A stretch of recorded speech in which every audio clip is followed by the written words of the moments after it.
Every World Series of Poker main event has its moments. The queen means the end of Phil Ivey. That I didn't expect. Oh, you need a queen. Carter Gill stunningly knocked out. Adam does make the call.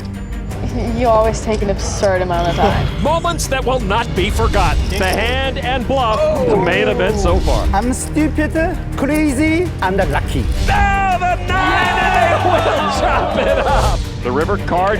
So demoralizing for Chris Johnson. As day 6 begins, new moments will define the remaining 68 players.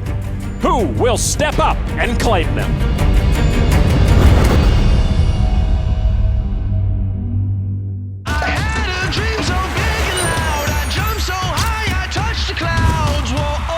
Texas Dolly Brunson, who wrote the book. He's moving in for the kill. And there it is. Helmuth wins the championship. Moneymaker puts his name amongst the greatest players in the game. Wake me now. Greg Merson is the main event champion.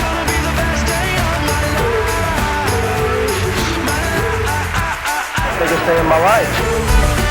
Main event, day 6.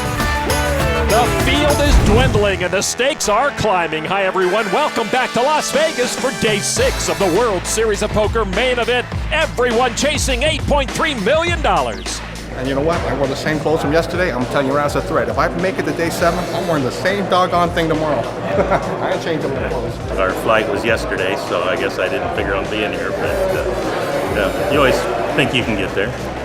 Coming in like 18th in chips. So, in a good spot. Good pole position here. Lon McCarron here with Norman Chad and Kara Scott as the players file in, and so do their rails. Australian Jackie Glazier carries the torch for the female entrants. She's an Aussie with a dream and a very nice sweater, if I may add. Ukrainian-born Yevgeniy Timoshenko plays slowly but is moving up the leaderboard quickly. He's a good-looking, very slow-playing kid with a dream. New Yorker George Wong looks like he's ducking the subway fare. He's a law school graduate trying to get a poker PhD at this main event with a dream. The chip leader, Syrian-born Sammy Rustam, over 7 million chips. He's a remodeler and an investor with a dream to take everyone else's chips. 6 Americans and 2 Canadians in the top 10. 68 players remaining, everyone gunning for that 9-handed final table in November. The top 3 stacks, Rustam, McLaughlin, and Mann. Technically amateurs, but they often play like pros. A lot of notables to cover. Former online phenom David Benefield nearing 4 million. Amateur rapper Brett Ritchie in trouble. And of course, hanging around with almost an average stack, the only main event champ still in the field, Carlos Mortensen. You got the orange on today, huh? Yeah. JC.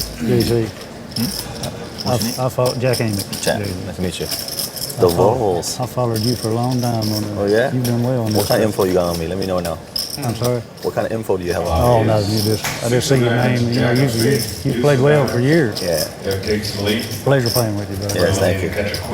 Here's a look at JC Tran's table. Certainly not an easy one, but all are tough at this point. Tran in good shape. Devoted family man, great poker player, class act. Boring. The Matador Carlos Mortensen running with the Bulls and successfully. Carlos played with 6,351 Bulls here at this main event, and he only has to dodge 67 more. And don't forget Timoshenko. Every day I see him, he seems to look a little younger, and he seems to move a little slower. Action on 30-year-old Dutch-born Jorn Walthaus with Queen 10, lives in Hong Kong. Now he raises to 100,000. Timoshenko with aces. Pocket aces might speed up Timoshenko to another gear. This 25-year-old pro with nearly 4.7 million in live earnings and a re-raise to 260,000. Walthaus good friends with Mikhail Brimmelhaus, also still alive in the main event. This is the 8th straight time the main event has had at least 6,000 entrants, but it is the 3rd year in a row the field has gone down slightly. So the re-raise back now to Walthaus with Queen 10. The original raiser gives it up, so no further action for the pocket aces. Bittersweet somewhat for Yevgeny. Wow, that might be the fastest hand I've ever seen Timoshenko play. So what a start to day 6 for Yevgeniy Timoshenko. Let's pop in on our secondary feature table. 23-year-old Ryan Riess, the one with the most chips there. Steve G also here with about 1.7 million, a million below the chip average, but he's got a better than average hand right now. Pocket aces. 58-year-old, the only remaining Octo Niner left, a raise to 105,000. Folded to Benjamin Pollock, 30-year-old French pro, lives in London. Jack 10. He has an engineering degree from École Centrale d'Électronique in Paris. I believe they are the Horned Frogs. He does fold on the button. Daryl Ronconi, 49-year-old solid pro. He asked that we be gentle, though, when dissecting his play here at this featured table. And with ace-deuce, he's reaching for chips. You want to take this one? I'll take the fifth so I don't incriminate me or him. A re-raise to 275 from Ronconi. So now back to Steve G with the aces. The center of the poker universe is always shifting at the moment. It is in Sacramento, California. Steve G, JC Tran, Erkut Yilmaz, all still in the main event, all from Sacramento. And Josh Prager, sitting to G's right, is from Yuba City, 40 miles north of Sacramento. A 4-bet from G with the aces to 650,000, and now pause for thought for Ronconi. Ronconi, longtime chief operating officer for Genworth Investment Financial Services. Ronconi does lay the weakest ace down. G will rake in some very valuable chips. He continues his most impressive journey here this year. Ronconi deciding not to 5-bet with the weak ace. Steve G likes Sacramento, and he loves pocket aces. We've seen two hands start day 6, both of them cream of the poker crop, pocket aces. Norman, is this something we can expect going forward? Players tightening up, playing only premium hands and playing them quickly? Well, as someone who tightens up at breakfast on day 1 of every event I play, I can tell you tight's not right. First of all, you only get dealt aces once every 221 hands. That's a lot of 5-hour energy drinks waiting for pocket rockets. Second of all, you've got to mix it up to make the November 9. Let me quote a tweet from young and wise poker pro William Reynolds. If you put a limit on things you can do, then no limit is not for you. Well said. To the outer tables, Noah Schwartz's chances of playing in November could be taking a hit as pocket kings have run into the aces of Jay Farber. Schwartz not happy. He's about to lose most of his stack. You got a feel for Noah. It's like Chevy Chase taking the entire family on a long road trip only to find out Wally World is closed. So much hard work, so much has to go right, and then boom, the park is dark. Farber at risk. But he's the one with the aces. Here is the flop. 10 tray 5. The clouds get darker over Schwartz. Schwartz still upset at himself for not getting away from the kings. Turn card another tray, no help to Schwartz. Only a king knocks out Jay Farber. The river card. A jack, and Schwartz just saw 85% of his chips fall victim to a poker redistricting issue. Noah Schwartz and pocket kings not on speaking terms at the moment. The South Florida pro is short stacked. Indeed, Norman Schwartz with just 530,000 chips. That's just 10 big blinds, while Farber ushers himself onto the top 10 leaderboard. Horrible to run kings into aces, but doing it on day 6 of the main event makes it even more infuriating for Noah Schwartz. Las Vegas has been the home of the World Series of Poker since its inception. Here at the 44th main event, just 68 players remain. One of them is George Wong. He's a New Yorker with a new addition. My name is George Wong, and we're here in Flushing, Queens. I live here with my wife and my dog Graham and my newborn son Hunter Luke Wong. He was born May 11th of this year. I had no idea that so much ruckus could come out of something so little. But it's, he's the joy of our life. We are just so fortunate to have this new addition in our family. I hate a ruckus, so I have refused to reproduce. Wong has invested 350,000 chips, including a check raise on the flop with deuces against the pocket jacks of German-born Anton Morgenstern on a paired board. You may recall Anton Morgenstern from that hand against God Morgenstern on day 5. We'll see how he does against someone with a different last name. And there is a call from Anton, turn card, yet another tray. George Wong now drawing dead. Yeah, they both have a full house line, but trays full of jacks beats trays full of deuces. However, trays full of deuces about to create a ruckus that could be a whole lot worse than a baby crying at 4 o'clock in the morning. Yeah, drawing dead, but representing a lot of life is Wong, about at 320,000. Morgenstern, 22 years old, 4 World Series cashes, all in no-limit hold'em events. And he makes the call. I hate jacks, but if you got to play him, why not go up against deuces? River card, King of Spades, a card that could challenge both players' commitment to this pot. Wong's law school roommate Albert Kim finished 19th in the 2008 main event. Wong has his own small film production company, which isn't going to help him here. Wow, looks like he wants to keep feeding the meter. George Wong. And that's 520,000. Not a lot of hands Morgenstern's got to be worried about, but he looks a bit concerned with that bet. Both started the hand in the 4 million range. And Morgenstern with the call. Wong turned it over, hoping it would be good. But it's not. Morgenstern takes it with a better boat. Guess I was a little thin. Seriously playing that for value? Yeah.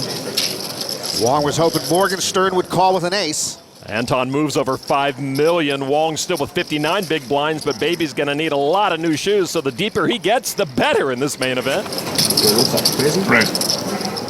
What country are you from? Germany. It just might be. So Wong lost. I still like the hat. Right now, Wong's first World Series cash worth over 102,000. Next pay bump over 21,000 bucks. Back to Yevgeniy Timoshenko at the featured table with over 1.1 million in World Series earnings. Ace Jack on the button. He's always said he's more comfortable playing online, but his live results are quite impressive. At age 21, he took down the $25,000 WPT championship for over $2 million. There's a raise to 100,000 in the small blind Corey Wunstl, ace queen of hearts. 33-year-old former poker dealer from Baton Rouge. Wunstl grew that beard during a particularly long Timoshenko decision at the start of the day. And he moves all in for over 1.3 million with ace queen suited. Matt Reed folds his big blind back to Yevgeniy. This would be for more than 1/3 of Timoshenko's stack. Working the math out, working what Wunstl has played with before. I think I'm supposed to call. The key here is that Timoshenko could afford to call and be wrong. I call. He does call, and will be in tough shape here against the bigger ace. Yeah, if that was for, say, half of his stack or more, Timoshenko likely folds. Wunstl at risk here has him dominated. You might have seen J.C. Tran, who looked a little surprised by the ace-jack call of Timoshenko, but as you mentioned, Yevgeniy can afford it. Here's the flop, and Timoshenko scores the jack. He's the one now trying to fade bad luck. And it goes from great to grim for Wunstl. Turn card and ace does Wunstl no good. Wunstl needs a queen and a queen only, or he is wamboozled. The river card, no queen, Wunstl's done. It's definitely a call, man. Good luck. What's that? No, it's definitely a call. Okay. Sorry, man. Round of applause for Corey, everyone. Corey Wunstl makes a hasty exit to collect his biggest ever poker payday, while Yevgeniy counts his blessings and his chips. Yev, I've played with him like a few other tournaments. For sure, I wouldn't call it ace jack. Okay, all right. But I know it's late now, but I mean. I knew nothing about him. Yeah, like. I was too. I'm like, clean ball, clean ball. Puts it in good, like, real good. You know? Yevgeniy got it in bad, but it turned out all good for him. Wunstl gone in 65th place. Ready to bust Greg Mercer. Brett Ritchie promised to bust the defending champ on day 5, and he delivered. Ace-King held versus Mersen's Ace-Deuce, and the 2012 champ was bounced in 167th place. On day 5, day 6 of the main event, no matter where you stand in the poker food chain in general, you all have a chance and you all want it just as bad. So I think it's a pretty cool event. Brett well below average right now, hoping his interview words will play out and find a way for him to be a bigger force here on day 6. To an outer table, the Dolphin trainer in training, Jonathan Jaffe, raised with pocket 4s pre-flop. Noah Schwartz on the left is all in for only $540,000 with ace-king. Jay Farber called with ace-8. Now back to Jaffe. Careful, careful. Oh. And Farber showed his hand. Jaffe's still the act. I didn't even realize action was in. I didn't realize you raised. I just heard all in. I didn't hear a raise now. Farber exposes hand prematurely, unaware Jaffe had a hand Probably too. not even calling if he opens the hand. I'm probably not even calling if he opens the hand. I understand. Action's over here, sir. We're going to see what the action plays out here. So we have an all-in call. Jaffe moves all in. I don't blame him. Farber folds. Schwartz at risk with ace-king. What do you had? What do you had? We see that you're doing a folded. I 100% folded. He opens the hand. Farber upset at himself. I know, but you take that, right? Yeah, of course. He doesn't show his hand to fold. $40,000. Wow, dude. I hope you win. I hope you triple through. You know, if it was king queen. Like, Farber also venting on Jaffe, but really, Farber has only himself to blame. Yeah, of course. It's a dead 540. Yeah, it's a dead 540, and I'm not calling you. I know you're in the hand. Like, so ridiculous. Like, it's my fault for not paying attention, but to be fair, I was calling you folds. Yeah, but I'm knew not that I was in anyways. I know, but if you but it cost me $500,000 chips. No, but the thing is, if you just call, if you call and don't expose your hand, he folds. But he never would have exposed his hand if he thought I was in the pot. I'm not 100% never exposed. Yeah, it's like weird. Yeah. Any which way you're forced. Either way, you're getting called. Either way, you're like the only way you're flipping not your monster favorite without making a second. That's awesome. All right, Schwartz at risk. Doesn't find anything in the flop. Schwartz needs help in a hurry. The king comes through for Schwartz. He's one blank from a triple up. Yeah, now only a 4 sends Noah Schwartz home. The river card is a trade. And ace-king works for Noah Schwartz. So sick. 540. Schwartz is texting that he doubled up plus 540,000 chips because the tattooed guy to his left wasn't paying attention. Jaffe's got to get his game back on track, down almost $1 million so far here on day 6. That was a weird hand. That was amazing. That was one of the most amazing I'm hands. sitting here with like a little 1%er going in my head. That was ace 8, right? Like I wanted to ask these guys. Like, ace 8, right? That was ace 8. Would have been like a little more weird.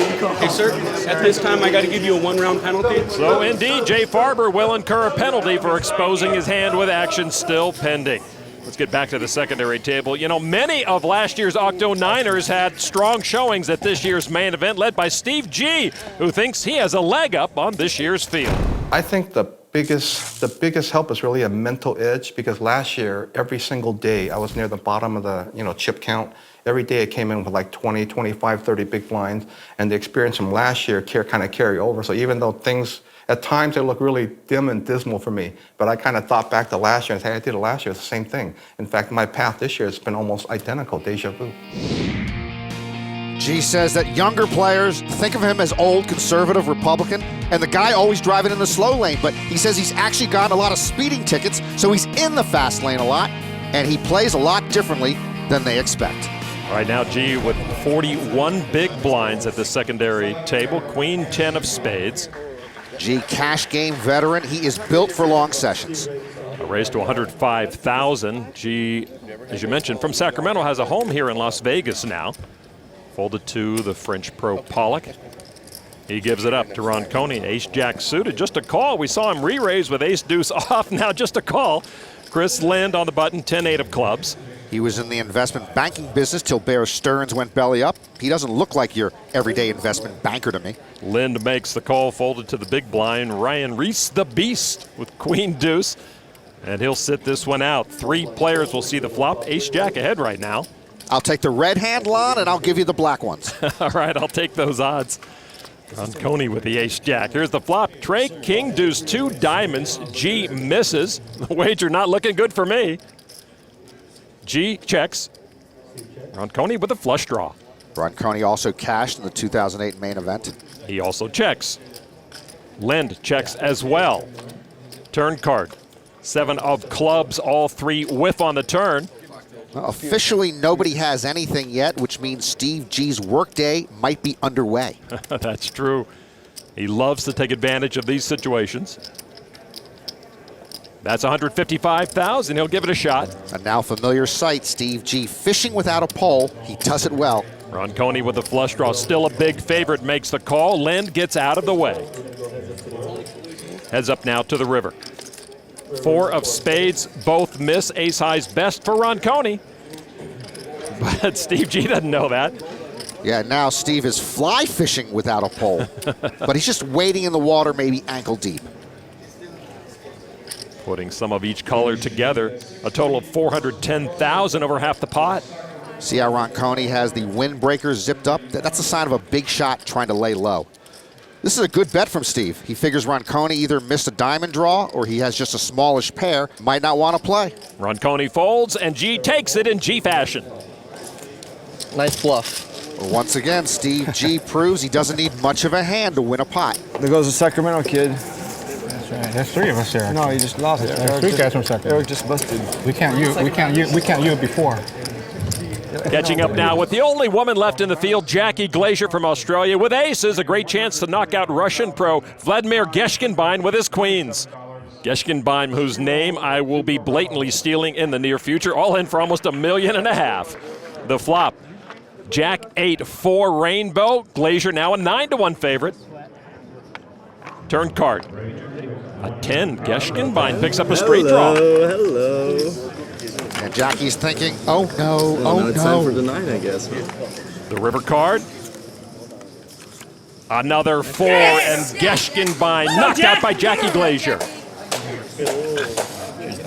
The Aussie will absorb the winnings and keep motoring on. Let's go, Jack. Her husband Jamie loving it in the background, but the man known as Vlad the Impaler outdoes his previous main event finish, but knocked out indeed after running a big hand into aces. Jackie Glazier's aces.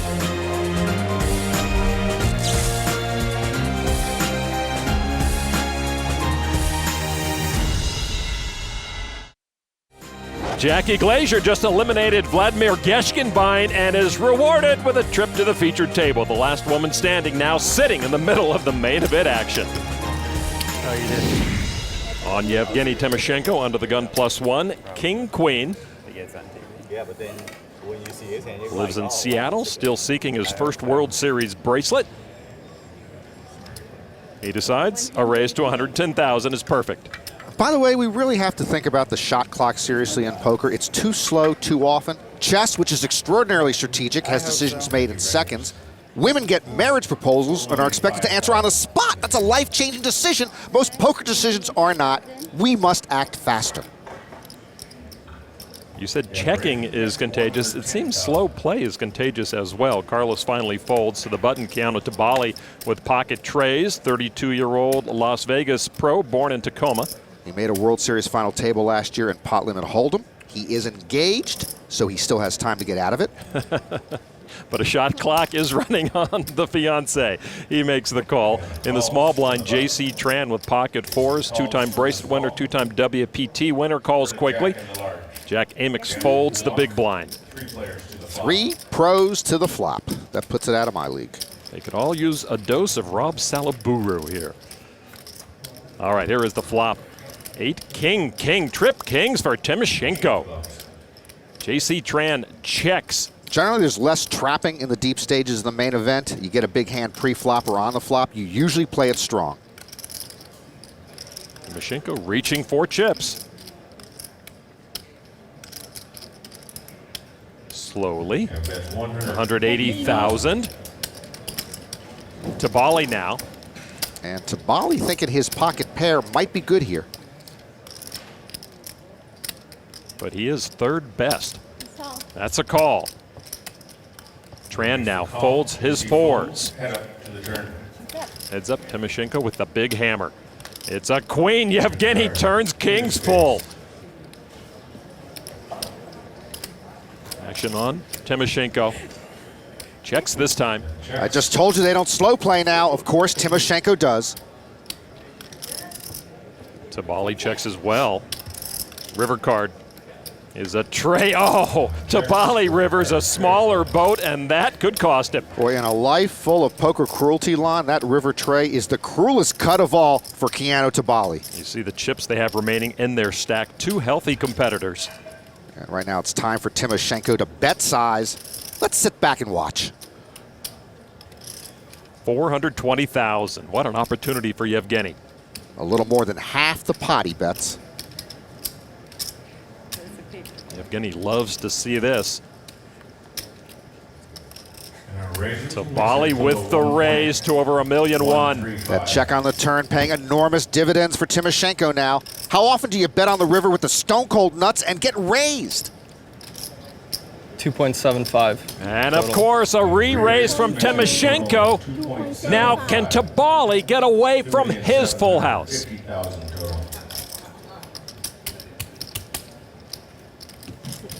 What a difficult moment for Keanu Tabali here.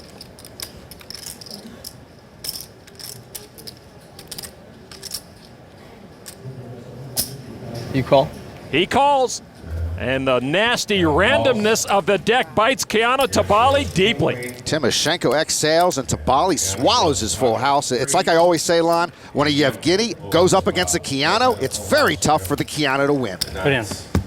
Timoshenko, the chip leader now. Tabali cut down to $2.5 million. Bad break or bad play. Woo. Good hand, brother. Let's hear what Antonio Esfandiari and Phil Locke thought about Keanu Tabali's expensive river call. One of the most important things to remember in poker is that money saved is money earned. And although Keanu has a boat on the river, I think he has to be able to get away from his hand. Yeah, it's a technical misstep. Of course, he's got a full house. It feels great. It is great. I don't mind the raise. That raise is fine, but you have to be prepared to fold if you get re-raised. Yevgeniy's not going to raise with anything less than a full house there. You're only bluff catching now, so. That's correct. Yevgeniy would never re-raise with ace-king or king-jack. And so he either has a bigger boat or he's bluffing. And so if you don't think he's bluffing, you should not call. I know it's no consolation to Keanu because I'm a loser, but I would have called too. It's all good. Still got 24. Lucky to turn a full house. Lucky his opponent rivered one. New chip leader Timoshenko takes a big chunk of Keanu Tabali's chips.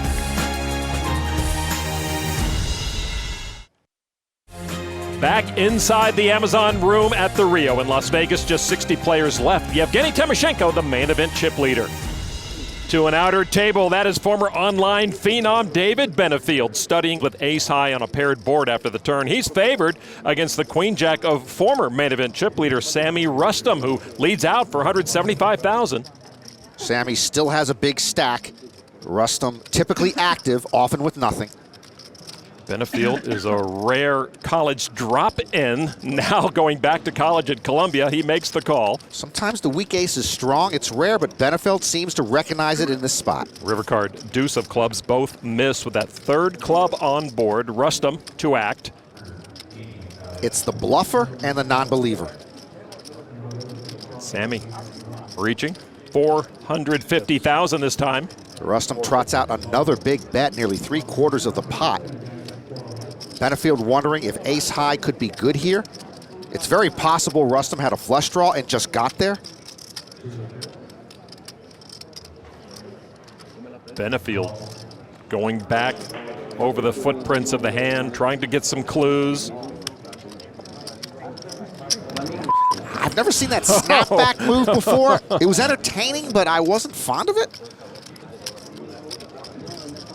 Just couldn't release the chips. Now does make the call. Ace-high's good. David Benefield with some lights-out poker there. I mean, I could see Rustam had nothing, and I was still convinced he had a hand. Benefield, a whip-smart player, figured out that difficult puzzle, picks up some valuable ammunition here on day 6. Rustam can still count over $6 million in his stack after that bluff gone south. He's only a part-time poker player these days, but Raptor 517 can still bring it. To the featured table where the tournament chip leader sits, and Timoshenko. Hey, I had 4s at hand, so don't act like King-Queen was the best hand, all right? Which start. Hand? Oh, King-8? Yeah, I'm talking about pre-flop. Don't act like King-Queen was the best hand. JC Tran under the gun. I'm not even going to play this hand. JC gives it up wait for to the Tennessee businessman, Jack Amix. He folds, as does Walthaus. To Timoshenko now. King-Queen of spades. He loves King-Queen lately. A raise to 105. Jackie Glazier healthy with $4 million. She'll sit this one out to Matt Reed, ace-jack. Semi-retired poker pro, helping his dad lately with his farming in Ohio. His dad grows corn and soybeans. Hey, Phil Mader is a corn and bean farmer. Now there would be a main event heads up for the ages. Reed, 89th in the 2010 main event, re-raises to 255 with ace-jack. Carlos Mortensen now pocket fours for the 0-1 world champ. And he's got the best hand of the 3, but it has been 3-bet already, and Carlos is out of position. Carlos will give up his small blind. Tabali in the big 10-5 of hearts into the muck. So back to Timoshenko now. The tournament chip leader. 150,000 more is a call. Lon, these two are the most clean-shaven poker pros to ever play a pot against each other. It's a pleasure to witness history. 8, deuce, 6 misses both. King, queen, not so lucky this time for Timoshenko, and he checks. On that flop, Lon, neither player can make a straight. Thank me later for the insight. They both check. Turn card now is a king. Timoshenko gets what he was looking for. Top pair. Timoshenko waiting the obligatory 35 seconds before betting 280,000. There's a check. Reed waiting the obligatory 7 seconds before checking back. 3, 2, 1. And you're 2 for 2. That's 225,000 from Reed. I am so much better at Racco analysis. Timoshenko now. Just a call with top pair. Okay. So in the back. I wonder if Reed and Mater discussed the no-till method for planting soybeans during the break. River, 5 of diamonds. Well, I have decided that it is better to remain silent and be thought a fool than to open one's mouth and remove all doubt.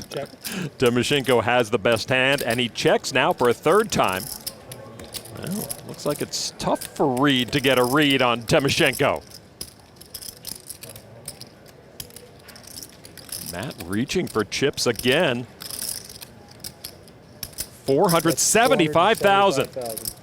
That's 475,000. I call. Call. You heard him. Timoshenko takes another pot. Timoshenko gets a lot of value from just top pair. Can't find a lot of holes in Timoshenko's no-limit hold'em game. Yevgeniy now approaching 10 million as the main event chip leader. Reed hands over almost $1 million of his hard-earned chips here early on day 6. How's your day starting? I was just thinking the same thing. You know, it's pretty brutal. I woke up at 10:50. I thought it was 11:50, and for 30 seconds I was panicking, and then had to skip breakfast because I went back to sleep. Had to sleep in. Oh. The valet was kind of annoying this morning. Oh my gosh. It took them like 3 minutes to get my car. Oh my gosh, everything's going so bad for Yeah. A dose of sarcasm added to his mountain of chips. Timoshenko leading the way here at the 2013 main event. The best poker content on the internet. Your super high roller bowl 7 champion. Oh yeah! Wheels are coming off. That's the craziest hand I've ever seen. What was that bite? Go to get.pokergo.com/YT24 for $20 off a new annual subscription. Tonight's bracelet moments are presented by PokerNews.com. The stud games at this year's World Series brought out the poker studs as David Chu racked up his 5th career gold bracelet in the $2,500 event, edging out tough pro Scott Seaver. The $2,500 Raz event saw Brian Campanello defeat former poker players champ David Bach for the victory and nearly $180,000. And in the $1,500 stud high-low tournament, it was former pro ice hockey player Daniel Idema skating into the winner's circle for almost $185,000 and his 2nd bracelet. Plenty of bracelet winners still left in the field. Lunkin, Mortensen, Porter, and J.C. Tran each with 2 bracelets. The last time a multiple bracelet winner won the main event was in 1997, Stu Unger. That was his 5th bracelet and, of course, his 3rd main event title. To the secondary table, Brazilian pro Bruno Kawauch has the button and Jack 10 offsuit. He used to be in marketing. The 27-year-old quit his job in 2008 because he says he was happier playing than working and making more money playing than working. Bruno has bested his 110th place main event finish of last year. There's a raise to 110,000 now in the small blind. Chris Lind, ace 4 of clubs. On the day 4 dinner break, Lynn's 1993 Corolla broke down coming back to the Rio. He coasted it into the parking lot, smoke pouring out, turned it off and decided just to leave it there. It's still out there if anyone wants it. Lynn with a re-raise to 275. Folded back now to Bruno Kawauch with the Jack 10 off. And he's thinking about it. Yeah, 4-bet to 515,000. Wow. Testosterone check here at the secondary feature table. Lynn describes himself as a super aggro player facing a 4-bet here. Well, Lind not going anywhere quickly here, Norman. Lind in the small blind, not believing Kawauch actions on the button. I'm all in. And he re-raises Bruno all in, and Kawauch gives it up. Two bluffers, but the one with a better hand prevailed. Show 4? Show 1. Show it. Show one. Show Just one. There we go. There's the 4. I knew it. Bruno stinging a little bit after seeing the 4. We don't need to see the other one. Damn. I told him to show the 4. Fearless and having fun, Chris Lynn. He could have had anything there and was 5-betting. I don't know if I'm supposed to show that. With the over 600,000 chips won in that last hand, Lynn up to almost 3.8 million, a bit above the average stack right now. Well, we saw amateur rapper Brett Ritchie on day 5 take out defending champion Greg Merson, but here on day 6, his poker game is struggling. His rap game, however, always strong. 10 deuce offsuit.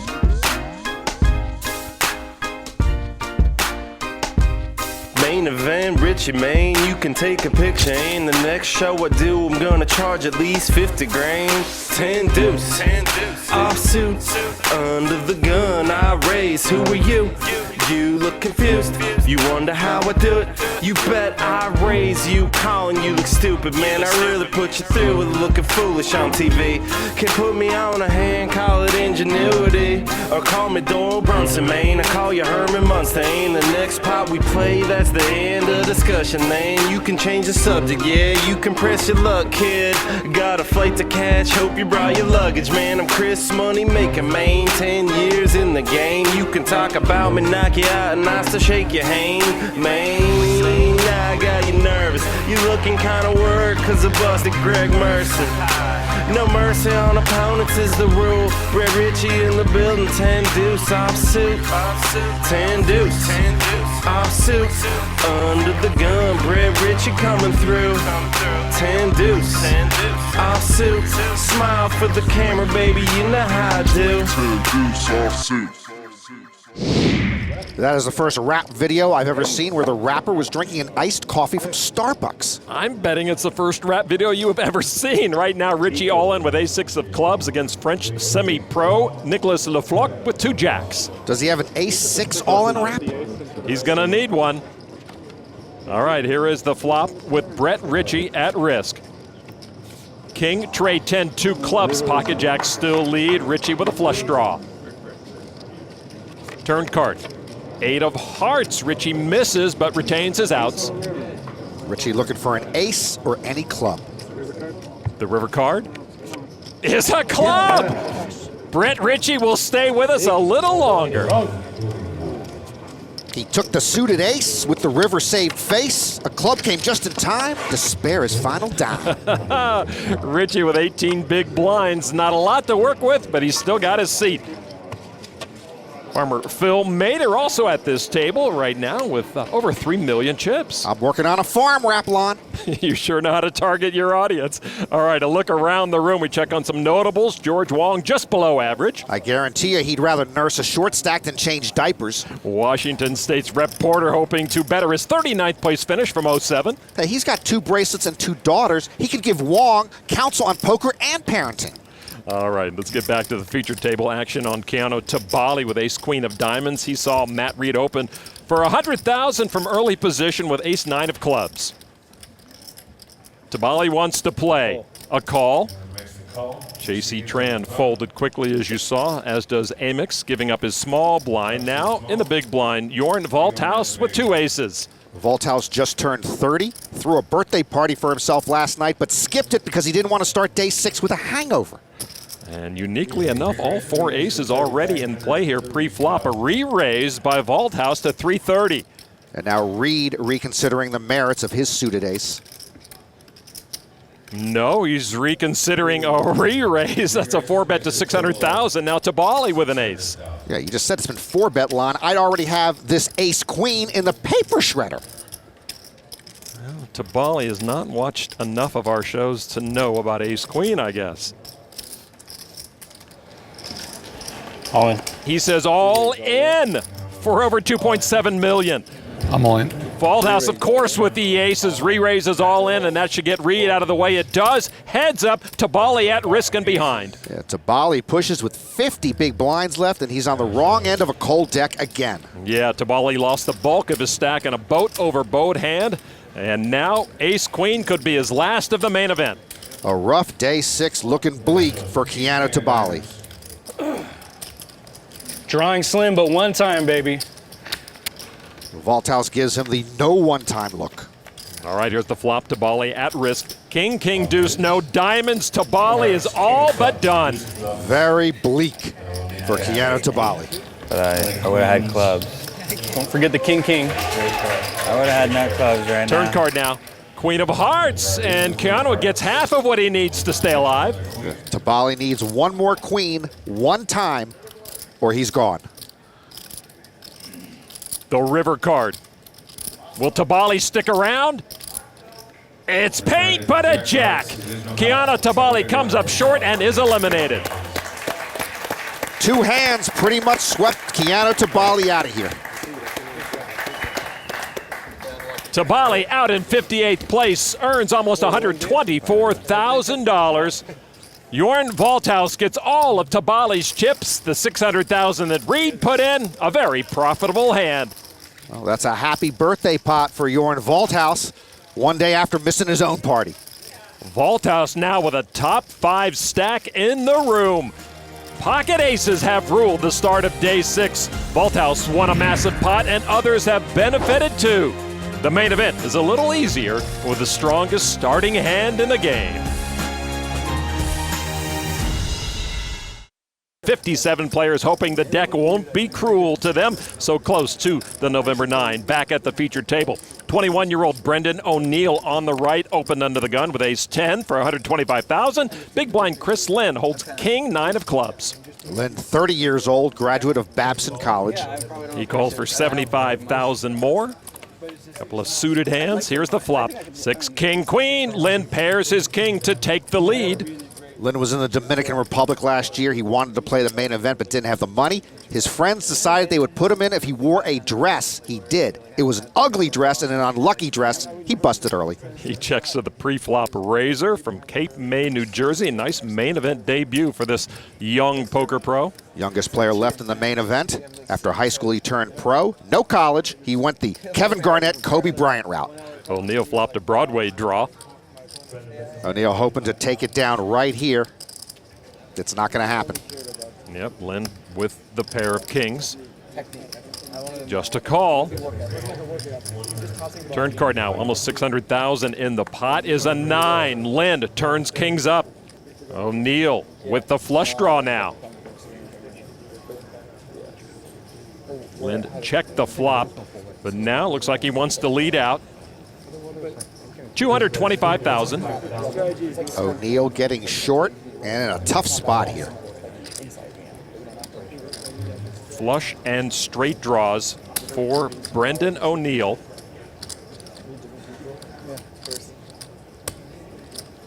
And that looks like an all-in move. $880,000. Well, Jack 10 certainly in O'Neill's range. Call. But Lynn thinks he's good and makes the call. O'Neill looks like he needs a splash of cold water in his face. He needs to catch and has only one chance left to do so to stay in this main event. O'Neill running into kings up. Deuce of hearts. The short stack at this secondary table. Brendan O'Neill trying to keep that seat. Deuce of hearts.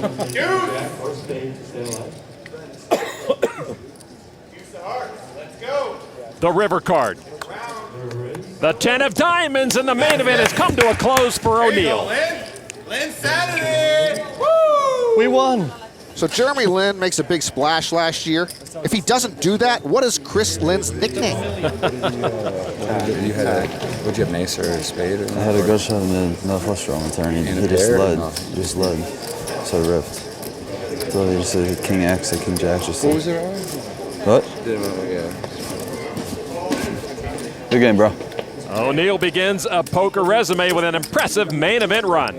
He was a kid with a dream. Yeah, he just led the turn. All right, back to Brett Ritchie, hoping not to have to write a blues rap. He's all in again, this time with King-Queen. Run into 2 aces held by Texas bar owner and poker pro James Alexander. Yeah, I don't like it. What's up, McAllen, Texas? But I don't think Brett has a King-Queen rap. Here's the flop. 5-4 jack. Pretty bleak flop for Brett. Ritchie was down to 12 big blinds when he pushed. Actually, a 4 or 5 and ended. Like a 9 even. 4 cross. The turn is an 8, and it does end it. Brett Ritchie drawing dead and out of this main event. The Texas bar owner knocks out the New York rapper. 55th place for Brett Ritchie, pushing his career World Series winnings to over 900,000. For Alexander, a pot won, but he still has an uphill climb to become a real threat in this main event. There are few guarantees in poker, especially at the main event. Top 2 doesn't always hold, and top pros can fall short. Wow, I had the worst hand when it went in. That's shocking. But here on day 6, what we can count on are new and familiar faces stepping up in the biggest moment of their lives. It's why the main event is the greatest poker tournament on the planet.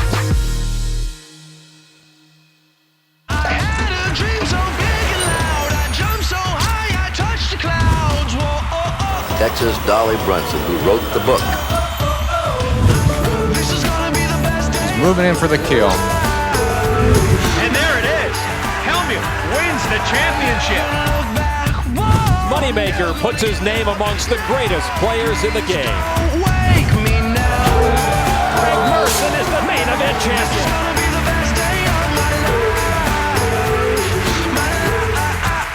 Biggest day of my life. Main event, day 6. What was once a 1 in 6,352 shot is now just 1 in 52. Welcome back to Las Vegas for the World Series of Poker main event. Lon McCarron with Norman Chad and Kara Scott. 52 players left. Someone will win $8.3 million. At an outer table, Noah Schwartz facing elimination with pocket 7s against the pocket aces of Brian Pellegrino. Schwartz down to 16 big blinds. You may recall he ran kings into Jay Farber's aces, and once again, McLovin is McHaden it. The flop, 8-5-10 rainbow. Pellegrino still good. Schwartz comes up way short. The New Hampshire pro in great shape to knock out Schwartz. Queen on the turn, no extra sweat for Brian Pellegrino. Schwartz on the precipice of elimination. Schwartz has to have a 7. The river card, another 5. Pellegrino's aces hold up. Noah Schwartz's main event journey is complete. 14th World Series cash for the South Florida pro, his second main event cash. A 6-figure payday for Schwartz. At the secondary table, 2012 Octo Niner Steve G continuing to impress. You know how sometimes you stay in the movie theater and watch the film a second time? I don't think this guy ever left his seat from last year. Frenchman Sylvain Loosli accumulating a lot of chips. He's got a business degree, but when you wear a hoodie, poker might be your best business. And if Slow and Steady wins the main event race, no surprise that Yevgeniy Timoshenko's the chip leader. He lulls you to sleep, and as soon as you close your eyes, he takes your chips. So Timoshenko and Loosli, both over $9 million. 2 Frenchmen in the top 5. The oldest fella in that top 10, 46-year-old remodeling impresario, Sammy Rustam. Last woman standing, Jackie Glazier, drawing some attention at the feature table. She's also the last Australian standing in the field.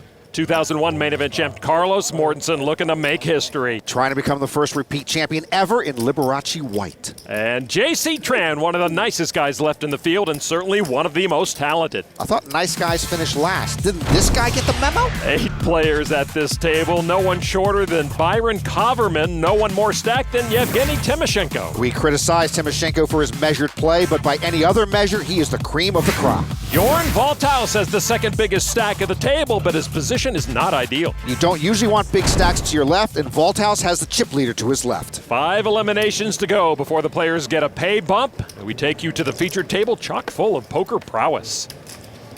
Pretty incredible table. And then Carlos, JC Tran, last one standing. Blinds right now at 30 and 60,000, a 10,000 chip ante, 170,000 in the pot before a card is dealt. Carlos Mortensen, King 7 of hearts. 41 years old, won the main event when he was 29. A raise to 135,000, JC with ace 4 of clubs. JC, 36 years old, won his first bracelet when he was 31. Both he and Carlos with 2 World Series bracelets. And that's a call. Folded around to Walthaus in the small. He gives it up in the big. Timoshenko, 10 tray. He wants to show his poker prowess against these other two top players, but can't play with those rags. Well, I have seen both these great pros play without sunglasses, and well, I wish they would return to their wide-eyed youth. Heads up, here's the flop. Jack 4, Jack. Mortensen with a flush draw. JC paired his 4 with the jacks on board. I doubt you'll see these two play a lot of big pots against each other unless they have monsters. Too much respect for the other guy. Even though the board is paired, Mortensen with a bet of 130,000. JC not going anywhere. That's a call. Pretty even matchup here. Turn card 8 of clubs. No flush for Carlos, but now JC has a flush draw too. It's a friendlier game when you're not hiding behind shades, hoodies, and headphones. That's all I'm saying. Now Mortensen with a small wager, 160,000. Maybe Carlos can't see that turn card behind his shades. It didn't help him, and actually it helped his opponent. Yeah, maybe a bit of a defensive bet by Mortensen. JC's going to come along. So over 1 million chips in the pot. Two top pros jousting here on the river. River card 10 of hearts, and Carlos rivers the flush. I know he can see that card. Mortensen bet the flop and the turn, but checks the river. He checks. Carlos's betting pattern here reminds me of One Flew Over the Cuckoo's Nest. JC Tran with a pair of 4s and the jacks on board. Well, JC missed his flush, but as you mentioned, he's got 2 pair. Chips in hand, 390,000. Is it raising time for Mortensen? Nope, just a call. Yeah, no raise on the river. Unlikely Tran has a hand he can call with. And if JC's got quads, a full house, or an ace-high flush, Carlos is in trouble. So Carlos takes some off the bigger stack of JC Tran. Tran still sitting pretty healthy right now with 54 big blinds. I might show that hand as an instructional video at the Norman Chad School of Poker, but I'm going to need Carlos Mortensen to explain it.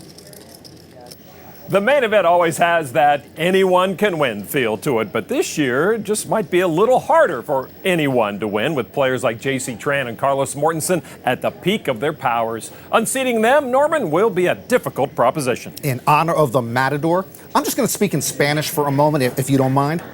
Carlos Mortensen tiene mi respeto, mi amor y mi corazón. Carlos Mortensen juega Texas No Limit Hold'em como juega el violín Stradivarius. Carlos Mortensen es un gran conquistador. Carlos Mortensen es un campeón. Carlos Mortensen es el hombre. Esta es la verdad. Eso es todo. Adiós. Bien hecho, mi amigo. Two players setting themselves apart at the secondary table. Chris Lynn and Ryan Riess, two pros who now make Las Vegas their home. First one player making noise both with his chips and with his rail is Ryan Riess, the Beast, graduate of Michigan State University. Riess travels the World Series circuit and has landed here in the middle of the main event hunt. He worked as a cashier at Kmart, then he worked as a parking booth attendant at Michigan State, then he worked as a poker dealer. He is a service industry veteran at age 23. Jack 8 of clubs for Riess. That's a raise to 120,000. Folded to Steve G. And the small blind, ace 10. He says this year has been tougher than last because of the pressure. G says he loves Kara Scott, but at this point would like to avoid her because if you see her now, you're probably doing a bust-out interview. They're calling her the Black Widow. Steve G with 23 big blinds is all in. And the big blind, Jim Colopy, born in Washington, a world-traveling, poker-playing, music-loving, surf-riding kind of guy with pocket eights. He started playing poker during homeroom announcements his freshman year at Gonzaga High in D.C. The secondary table awaits his announcement here. Colopy. Come on. He says all in for $1.9 million. That gets rid of Riess. And so it's G who is at risk with ace-10 against the pocket eights. Steve G's run could be over, and Kara Scott could be beckoning. Steve G, the lone remaining octo-niner, at risk right now. All right, dude, I'm gonna need a little bit of help. Yeah, Steve G has to get lucky to stick around. Here's the flop. 6 tray. Colopy's pocket pair keeps G at bay. G trying to get to back-to-back main event final tables for the first time since Dan Harrington did it in 2003 and 4. Turn card now is an ace! And G in line for the double up now. Colopy knows now only an 8 will end Steve G's main event. Of course, we saw Riess fold an 8, but these guys don't know that. Can G hold on?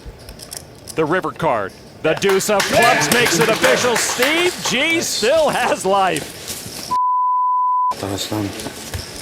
You know, the Washington Bullets seldom ran really well. Colopy hurt big time there. Colopy, a recent bracelet winner in Australia, loses almost 3/4 of his stack. I thought it was it after that flop. Steve G turns an ace and continues to turn heads here at the main event.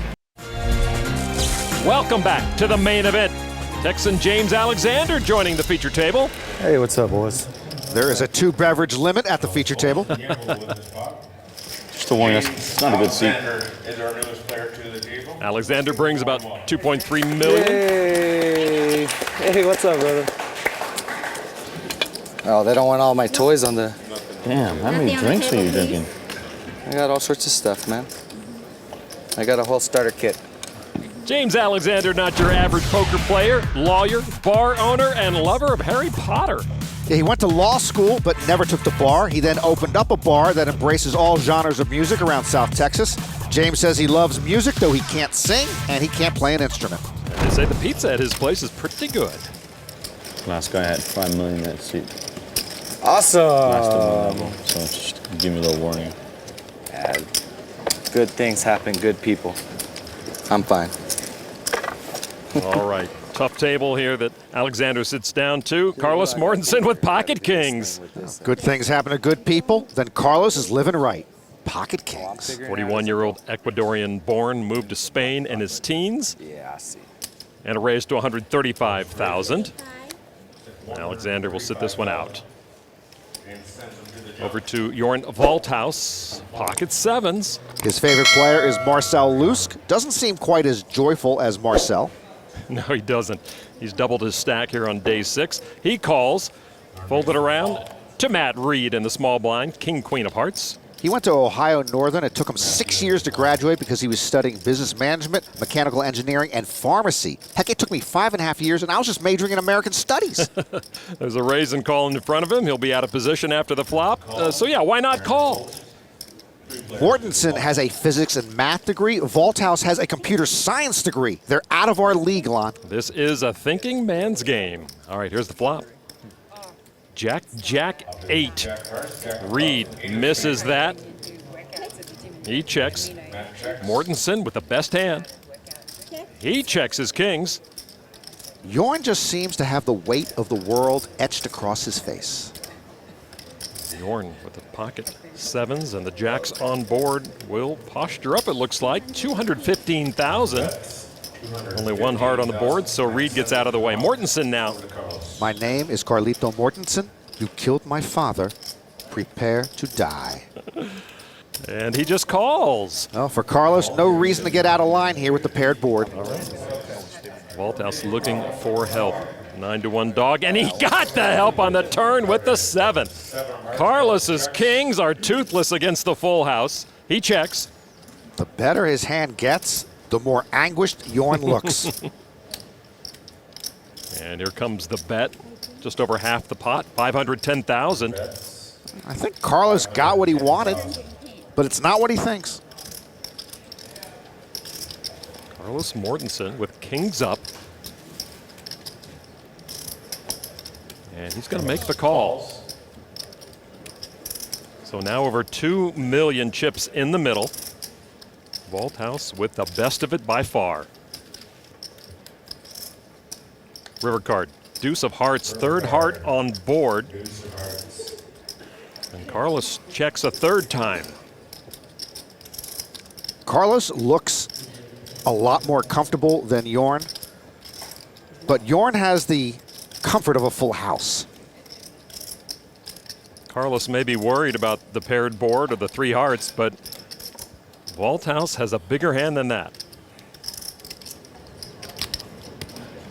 And that is 975,000, less than half the pot now. Well, there are a lot of hands Carlos can't beat here. He can beat a bluff. Is Walthaus bluffing?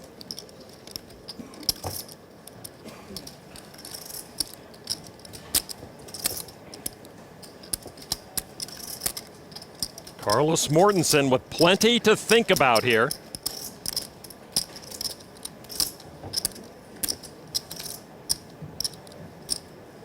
Walthaus with the much bigger stack.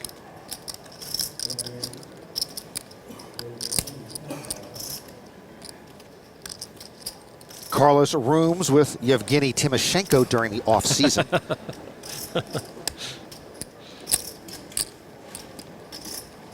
A big moment for Mortensen here. Starting with the pocket kings. Well, if I knew Carlos was going to take this long, I would have told the polar bear joke. Kevin Pollak is still telling that joke somewhere. Well, Carlos has cut out calling chips to his right.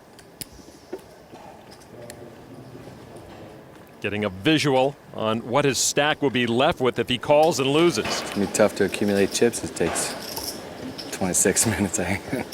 This is Alexander's first hand at this table. But at this pace, it might be everyone's last of day 6 at this table. Yeah, Lon, can you get us a cocktail waitress if you have a chance? We have seen many long decisions during this main event. Carlos Mortensen in the middle of one right now. The best poker content on the internet. Your super high rollerball 7 champion. Oh, yeah. Wheels are coming off. That's the craziest hand I've ever seen. What was that bite? Go to get.pokergo.com/YT24 for $20 off a new annual subscription. Welcome back. Carlos Mortensen trying to decide if his pocket kings are good. It's been a long time since Jorn Walthaus made a river bet with a full house. Mortensen's still thinking while the table gets a little antsy. If Carlos calls here, he'd be down to under 20 big blinds if he loses, and of course he would lose. I imagine this is so terrible. Nobody wants to be the guy at the main event on this table calling time, but it's been 12 minutes. I mean, at some point, we got to play another hand. I'm not calling time, but I mean, come on, guys. Timoshenko thinking, heck, it takes me 12 minutes to boil a 3-minute egg. Oh yeah, it's a terrible spot, but You probably called super fast with my hand. So. I'm sorry you're in that situation, sir. Well, I love the Matador, but this is just not appropriate. It hasn't been 12 minutes, but this has to stop. Alexander, the Texas bar owner, knows how to usher problem customers to the parking lot, knows how to politely get his point across here at the poker table. Right, we're all going to make it into day 7.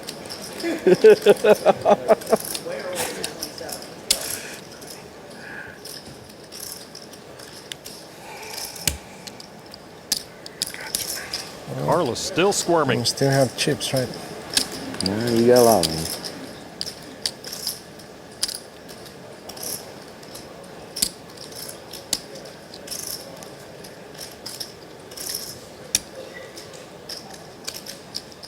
With Carlos taking this long, Walthaus knows 2 things. 1, he's not getting raised. 2, the pot eventually will be his.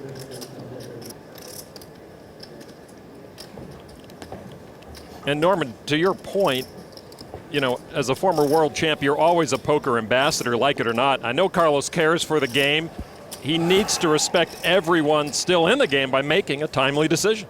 Hey, even the 100 Years' War moved along faster than this. I realize the gravity of your call, but I do have to call time at this point. It's been 17, 18 minutes. Clock has been called. You have 1 minute tacked on your head. Each minute for you is like 5 minutes? You say like 12 minutes 1 minute ago, and now it's 18? Oh my God. It's been, I don't even know, but it's been well over 12. Carlos has been given 70 seconds, the last 10 of which will be counted down verbally. I said that I may call time, and 3 minutes passed since I said that. Okay, I'm sorry.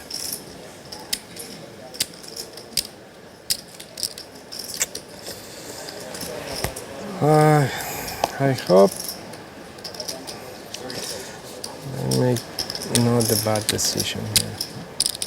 Timoshenko's been able to finish his breakfast. To Walthaus's credit, he looks like that every second at the poker table. Carlos will not get a read off him.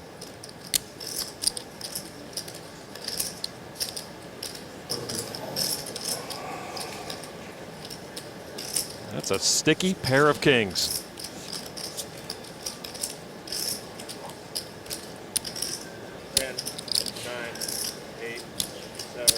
Six, 5, 4, 3. Carlos gets away from the hand. Finally. Show one. Our long national nightmare is over. Walthaus is not going to show. But he does sit with 8.5 million chips. Nice hand, man. Thank you. Nice flop for you. Nice flop for you. Nice river. Oh, really? Make a heart? Deuces? No, of course not. Hearts. 80, please. No. 2 kings, Carlos. Okay, get it. Okay. Thank you. Yeah, that's what he had. No, you're not bluffing. Okay. Right? Okay. They should move on in on the flop. Calling the clock is a touchy subject, so we ask some players, when is it appropriate to force a player to make a decision? How do you do a stalling? Call the clock. Clock has been called. 10. Everybody needs to go to the bathroom. It's time to go. What are you thinking about? 7. Can I get a clock? I just wondered if you're stalling or thinking. I've never called the clock on anyone. I don't do it. A lot of times I would like to. I've never done it. As a player that sometimes takes his time, I don't call the clock on others. I almost never call the clock. I think I have maybe twice in my life, and once was because I really didn't like the guy. I actually called the clock on quite a few people today. I'll always give people, 3, maybe 4 minutes, and I think that's enough. It's never personal, but I give everybody 1 free tank, so he's had his free tank. Now at the 2-minute mark, if he's after 2 minutes, I'd call it on him. I personally don't call the clock much, but I think that they need to maybe implement some type of shot clock. The NBA went to a shot clock in 1954. We're overdue for one in poker. It would make it more fun, at least for me, to not have to watch people think for 6 or 7 minutes. I think 3 minutes is enough for pretty much any decision. I kept track. I was on the clock. We need a shot clock, folks. I won't take that long, normally, but this was a I apologize, situation. man. Some of us are short stacked. We try and accumulate chips, and we burn 20 minutes of it. I'm short stacked. Yeah, I It's a very understand. tough decision. Alexander and Byron Coverman, the 2 short stacks at this feature table, and plenty more out in the field. And those long decisions take their tolls on those stacks. Mortensen's going to be slumming here with King 8 of clubs, a raise to 135. Alexander with 6-5 off. I hope Alexander tanks here with 6-5 off before he folds. That's a quick call. He called? Boy, Alexander is in a rush to accumulate chips. I think the Matador's epic tank just put Alexander on tilt. I thought Carlos was being creative with his King 8. Now Tran with an actual playable hand, pocket 8s on the button, and a re-raise to 420. Fold it around to the big blind, Jorn Walthaus, and boy, he's got the best hand of all. Well, this 4-bet from Walthaus is going to clear out the crumb bums and shoe clerks and 18-minute tankers. Walthaus with 2 red aces. 4-bet in progress. 945,000, 1 pretender folds. What are we doing in this hand? Indeed, Alexander folds as well. So now the action back to JC Tran on the button with pocket 8s. JC can 5-bet, call, or fold. Tick-tock. JC with a very tough decision now. I wonder what Phil Hellmuth would do in this situation. JC Tran, you're a great player. We all know you're a great player. 525,000 more with 2 8s. Fold. It's a live player's flaw, as Sean Deeb told me on the phone the other day, to call in that spot just to try to flop a set. I'm going to give you credit. If it comes 9-7 deuce, you're going to somehow not lose another chip. Therefore, the only reason you're calling 525,000 more is to try to flop a set. Fold. Keep yourself with 3.5 million, JC.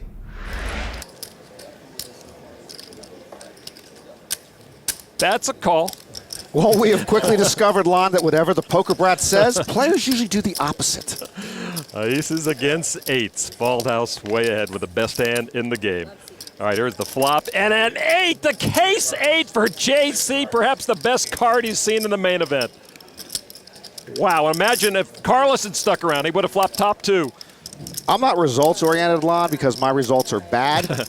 But results notwithstanding, I believe Hellmuth was correct. Walthaus, 655 with his pocket aces. Tran now in the driver's seat. And Tran is a guy who knows how to drive the poker van. The weight of the world over here, Lon. The weight of the world.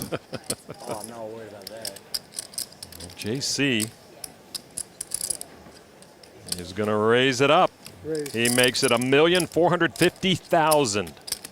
Walthaus isn't going to put Tran on, say, pocket kings because Tran likely would have re-raised him pre-flop with pocket kings. Walthaus might think he's still best here. You know, maybe put JC on a draw. Walthaus putting together some of the purple chips worth $100,000 each, and that's a re-raise to $2,255,000. All in. Tran's all in. Walthaus calls, and what a moment for JC Tran. Walthaus didn't think about it that long.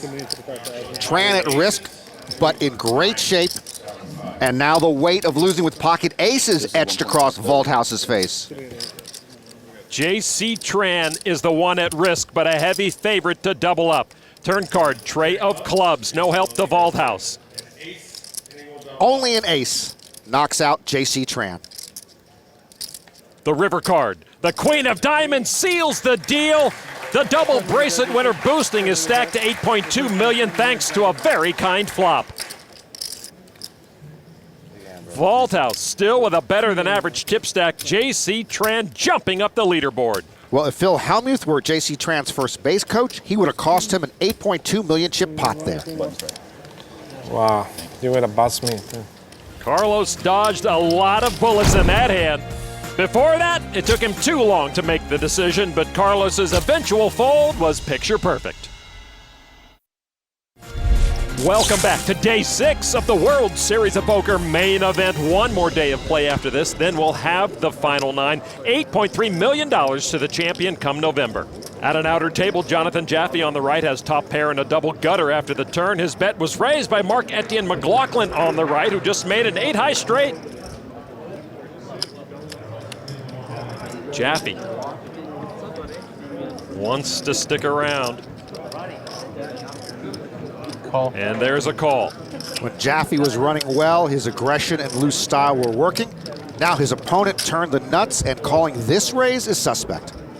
River card, king of clubs. Jaffe left with just a pair of eights. Jaffe, 26-year-old American pro. McLaughlin, 25-year-old Canadian poker recreationalist with 3 top 100 finishes in the main event. Wow. Jaffe dropped out of college to play poker, and his folks were okay with it. He checks now. McLaughlin's got the nuts.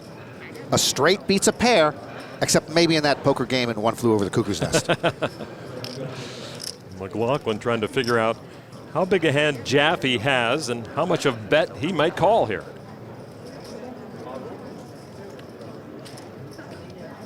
Both playing with more than 6 million chips to begin the hand. McLaughlin with a little over $1.5 million. Jaffe really can only call here if he thinks McLaughlin missed a flush draw, I guess.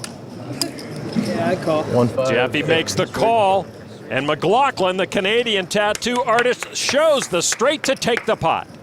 That is a big pot, sending 2 guys in different directions. Yep, Jaffe cut down to a below average stack after that hand.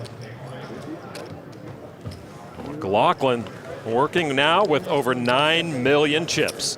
A hefty stack indeed, considering that the November 9 will be working with an average stack of just about 22 million.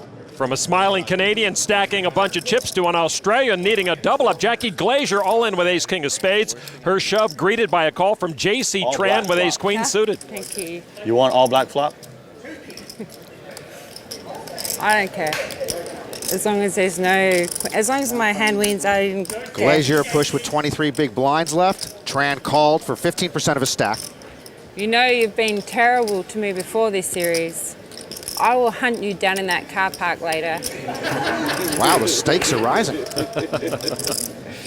All right, let's just chop it up.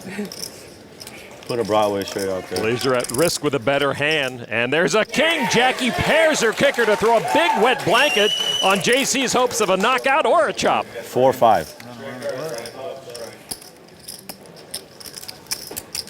4 clubs right here. 4 clubs. Make it fun. 4 clubs or 5 of clubs, same thing. Turn card 8 of hearts ends it right there. Tran drawing dead. Jackie Glazier secures a double up, and the last woman standing is still around.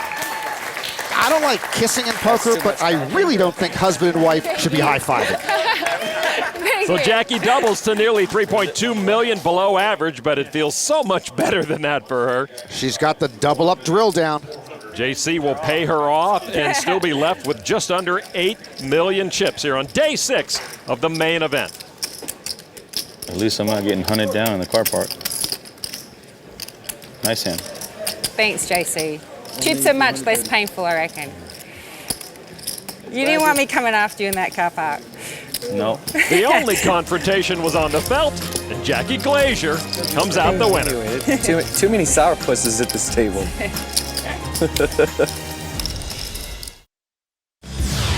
Tonight's bracelet moments are presented by PokerNews.com. It helps to be an all-round player at the World Series, as Michael Malm proved at the $2,500 8-game mix event, where he made a nice comeback to win his first bracelet and $225,000. In the 10-game 6-handed mix event, it cost $2,500 to enter, and it earned Brandon Wong $220,000, winning the 38-year-old his first World Series bracelet.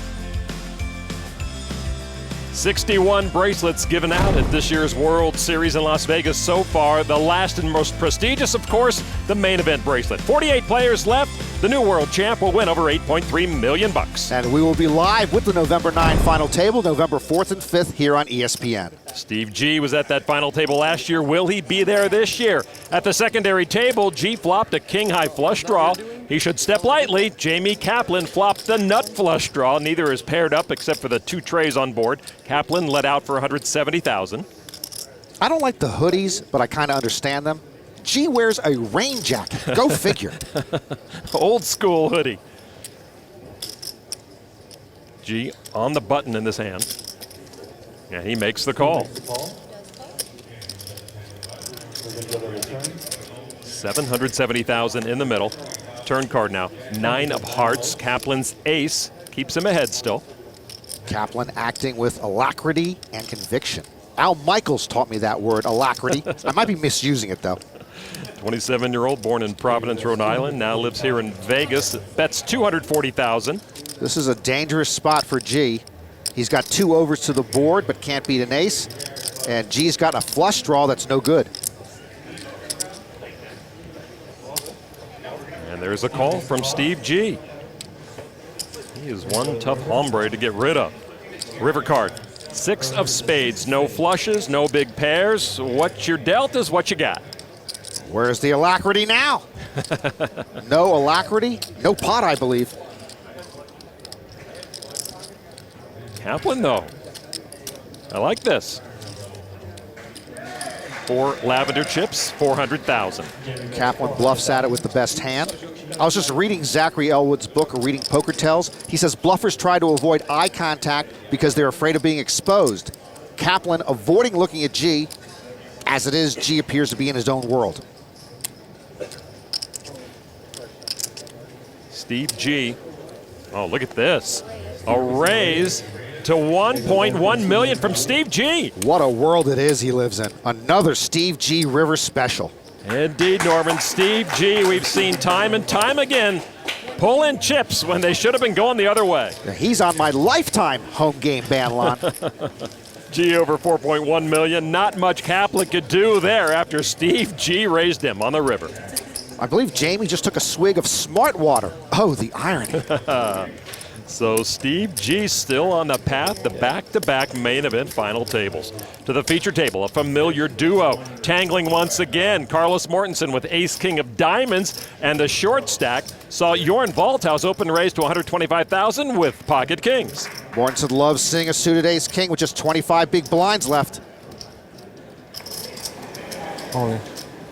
Carlos shoves, and of course Walthaus calls. And Carlos sees the bad news. Walthaus has the Matador's number, and he still also has the weight of the world etched across his face. Carlos on the hook right now. Here's the flop, Queen 10 deuce. Mortensen with a Broadway draw. Yeah, no diamonds for Carlos, but the gut shot gives him a little more life. Walthaus trying to finish off the 0-1 world champ. Turn card. 6 of clubs. That keeps Walthaus ahead and Mortensen in danger. 7 outs for Mortensen to continue his quest for a second main event title. He has to have an ace or a jack. The river card is a jack! How does Carlos Mortensen do it? And ace is no good for Walthaus versus Tran, and king's no good versus Carlos Mortensen. Mortensen rivered the straight to double through Jorn Walthaus. You should be the first guy ever to say, that's poker, and then have a good story to tell. Alexander working hard to get back in the Matador's good graces. Jorn takes the hit. I'm running unbelievable this World Series. Unbelievable. So lucky. We have seen Carlos very lucky in several all-in situations. And Walthaus is sick of it. Are you going, James? So Carlos with a workable stack. And Good luck. James Alexander's been moved to another table. Hey, I'm out on the blind too. Like double whammy here. I'm sure you're getting the blind when you get there. Oh, that sucks. Let me gather all my stuff here. Carlos Mortensen gets the critical double up and then sees his new nemesis move to an outer table. I'm just glad they're not saying goodbye and I lost. Welcome back to the 2013 World Series of Poker main event. And what's going on? No. That was a disaster. I was like getting off of this table. Oh, that place is horrible. This I don't know what the host table started looked laughing like. when I was yelling from the stands. This table's kind of a drain. I'm comparing these two, and I'm just like thinking on a mirror. On TV, people just freaking they waste so much time. You know? Oh, yeah, I'm short stacked. I gotta wait 26 minutes for a hand. I'd hate to see James Alexander in line at a DMV office. Seems happier in his new seat. And by the way, to clarify, he cannot request to be moved. There is a standard procedure for which seat gets relocated. All right, back at Alexander's former home, his buddy Carlos Mortensen looks down at 2 black aces. Alexander's glad he's gone. I love seeing the Carlos Mortensen chip towers. They are legendary. A raise to 120,000. J.C. Tran now 8-6 of diamonds. His 41st World Series cash and a call. He's in the mood to tango, 8-6 suited. Hey, 41 World Series cash as the guy knows what he's doing. Folded to the big blind, Yevgeniy Timoshenko. And he will step aside. The postmodern architecture on Carlos's chip towers is striking. He's a latter day IMP. Heads up, 8-6 of diamonds against the aces. Mortensen still good after that flop, and he checks. And that prompts a bet from JC, 155,000. It's as if Carlos knows JC is going to bet. He's a master of getting value by checking. Mortensen just calls. Turn card now. 2 masters of the game. Deuce of diamonds pairs the board. JC now with a flush draw. Another check from Carlos. Tran might offer at it again, hoping Mortensen releases. I thought JC was playing 8-6 of diamonds just in case he hit the flop hard, but somehow Mortensen is getting JC to volunteer chips, 290,000. Now, if I'm Carlos, I check raise here. You've got to charge the guy a drawing tax. I'm surprised the government doesn't do this already. Carlos Mortensen, one of the masters of No Limit Hold'em. Yeah, speaking of which, why am I questioning the Matador? He's just calling, you're right. He's the Matador. JC wonders what the Matador is up to. Another 10, no flush for JC. Ace is up good for Carlos. And he checks again. JC is playing the board here. Usually not a good sign. Well, Tran once again reaching for chips. Some of each, 535. Triple barrel bluff by JC. I think almost certainly Carlos is going to call here. I'm not as certain if he's going to do it in under 26 minutes. Yeah, he's put out calling chips. There it is. Let's play the board. Play the board. Sweet words for Carlos Mortensen. And 3 check calls will bring Carlos Mortensen a pot of almost $2.4 million against J.C. Tran. Carlos was on the ropes not too long ago, now with a better than average stack. For Tran, that hand kind of reflected a typical Sacramento Kings season. The Kings are always playing the board. See? Why couldn't it be that mine? When I call and he goes, I play the board. Why can't he say that to me? That's the first bad beat story I've ever heard from someone not even in the hand. Poker players are so whiny. So J.C. Tran learns a little something more about one Carlos Mortensen. Navigate over to ESPN.com/poker to learn more about your favorite players. We've got 2 players all in and in trouble at an outer table. Standing is Gaetano Prete with pocket 8s, a pro from Italy. And there's 2-time bracelet winner Rep Porter all in with King, Queen of Hearts. Both in line to be knocked out by former chip leader Sammy Rustam with pocket kings. You never expect Rustam to have a hand, but here he's got a big one poised for the double knockout. Here is the flop, 3-way action. Deuce, ace, 8. A set of 8s for Prete. Pocket kings worth 4% right now for Sammy. Porter with a flush draw. Prete now in great shape. He's still got to dodge Porter's hearts and the last king in the deck. Turn card now. 10 of diamonds. Porter adds a Broadway draw, but the 10 of hearts no good. Gaetano's set of 8s are still best. Sammy Rustam, the long shot still. River card is a heart. Prete goes busto. Rep Porter gets the heart he needed to stay in the game. Wow. Jackie Glazier's happy she wasn't in that hand.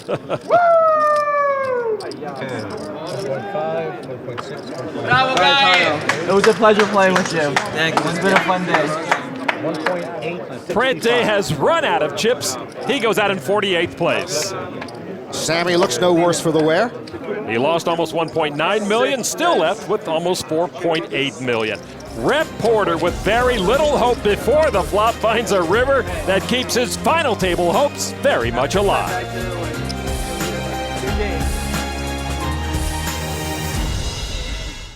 The secondary table, the hoodied Chris Lind in the small blind with Queen Deuce of Spades. That's Mark Newhouse. He's already raised to 120,000 with the best starting hand possible.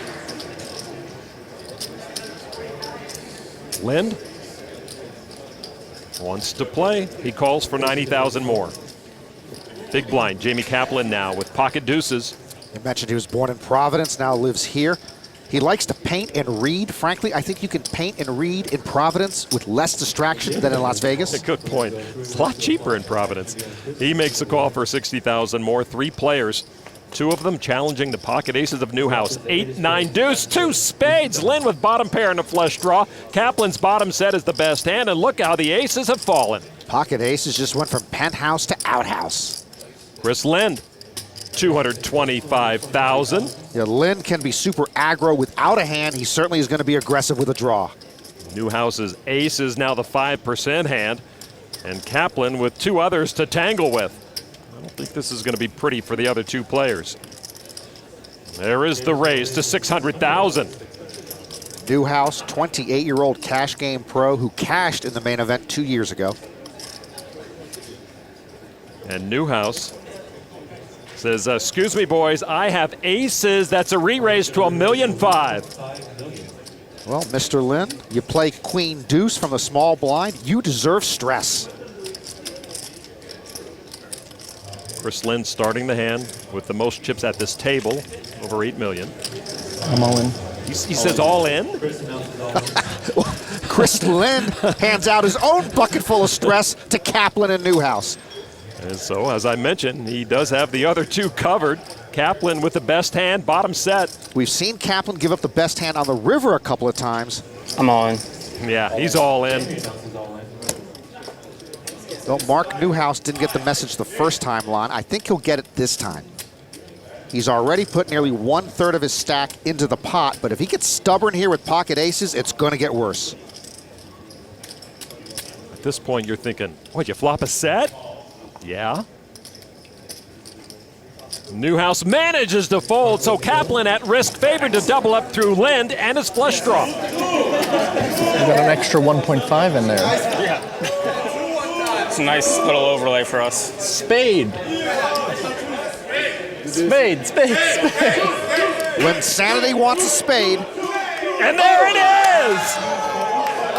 Lynn wastes no time picking up the flush. Now it's up to Kaplan to find the saving card. 3 of hearts. Kaplan needs the board to pair to stick around. The river card does not pair the board. The flush brings the pot to Chris Lind, and that will be the final hand Jamie Kaplan will play at this main event, out in 47th place. Good online player showed he's a threat on the felt too. Steve G outlasts another player on the road to the November 9. An era of playing queen deuce from the small blind is born. Linsanity trumps the set of deuces to take the chip lead. The final 43 players at the World Series of Poker main event will be examined with a microscope. But perhaps the most heavily scrutinized will be Jackie Glazier. The only thing I'd probably get nervous about is all the media attention around me at the moment. Now the last woman standing. I think that it's a loss to poker not to have more women in the field. They bring a lot to the game. Looking to become the last player standing. Yes! It would be marvelous for a female to get to the final table and hopefully inspire some more women to get out there and play. A woman will again make the main event final table. Never give up. I suppose the word for me, like I have like true grit. Doesn't matter how many chips I've got, I'll go down fighting. Why not this year? The best poker content on the internet. Your super high rollerball 7 champion. Oh yeah! Wheels are coming off. That's the craziest hand I've ever seen. What was that bite? Go to get.pokergo.com/YT24 for $20 off a new annual subscription.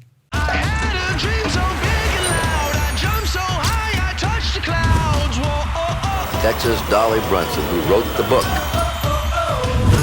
He's moving in for the kill. And there it is.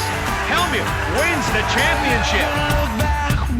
Moneymaker puts his name amongst the greatest players in the game. Wake me now. Greg Merson is the main event champion.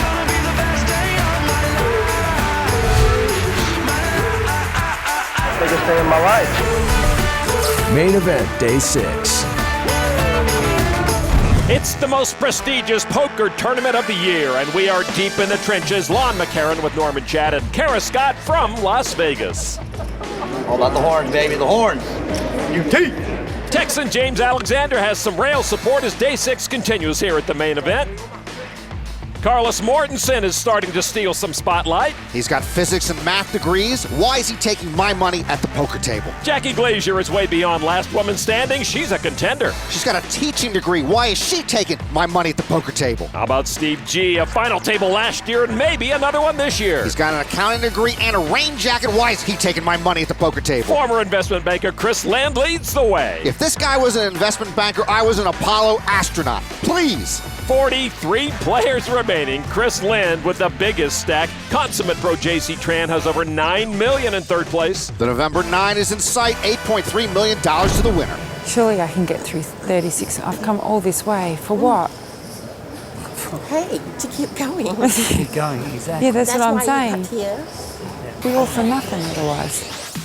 Jackie Glazier, part of a feature table with a lot of star power. She's short, though, with just 21 big blinds. With that stack, she'll probably need to win a flip and then steal some pots to become a major factor. Carlos Mortensen right now over $5 million, but he's got JC Tran on his left. What a story this is turning out to be. Main event champion in 01, trying to do it again in 2013. A big pay bump coming soon, which may be a factor for some. The next 6 to go out will win almost $186 grand. Carlos Mortensen folds 7 tray. Tran out of the way. Jack Amix, amateur from Tennessee. Ace Queen of Hearts. Owns a mortgage company, 64, second oldest left in the field. 65-year-old Dan Owen also still in the main event. Amix, a snug player with a raise to $175,000, folded to the small blind. Yevgeniy Timoshenko, Queen 10 of clubs. Seeing Timoshenko reminds me, all of us were a lot younger when this main event started. I see your chips. 25-year-old successful pro. Relishes playing a pot with an amateur. Amix right now with almost $4.3 million. So just a call from Timoshenko here. Big blind Jackie Glazier, ace king, and she's all in. Over $1.7 million. Amix wastes little time folding ace-queen. He's on your Christmas list. And Timoshenko gets rid of it, and Jackie will take it with the shove. Timoshenko there didn't want to risk more than 20% of his stack. So Jackie picks up over 400,000 chips pre-flop, always a good thing. Amix very selective in the hands he plays, but was forced to fold. Every time she chips up, Jackie smiles broadly. She hopes to be smiling for another couple of days. Jackie Glazier spoke of the pressure of being in her position, a female running deep in a tournament dominated by men. She now has a playable stack, and perhaps some of that pressure has been relieved, Norman. We always talk about how pros have an edge down the stretch because they've been there before, but maybe there's something to be said for having no clue what's going on. I mean, if ignorance is bliss, I could be president of the United States. President Chad. Hey. Okay, so sometimes it's an advantage not knowing any better. Maybe that's why Jackie Glazier, who's had a deep main event run and is trying to make history, feels the pressure, while a guy like Texan James Alexander is just enjoying the ride. Alexander's ride could come to an end here. He re-raised all in with King Queen. Vancouver attorney Jason Mann with 8-7 of diamonds is considering his next move. Might give you action on this one. Like I said, I don't care what you do as long as the pot eventually comes this way. My hand's not very good though. Well, then I'm excited. Worst sound in poker is, what do you call it, the snap call. All in. Call. You're like, damn it. I think if you knock me out, they'll put you on TV. If I knock you out with this hand after calling 680 more, they will put me on TV. Actually, that's scarier. Oh, yeah, now I want you to fold. This time, one less. Now I want you to fold. For those scary things, now I want you to fold. Alexander graduated from law school. Man is a criminal defense lawyer.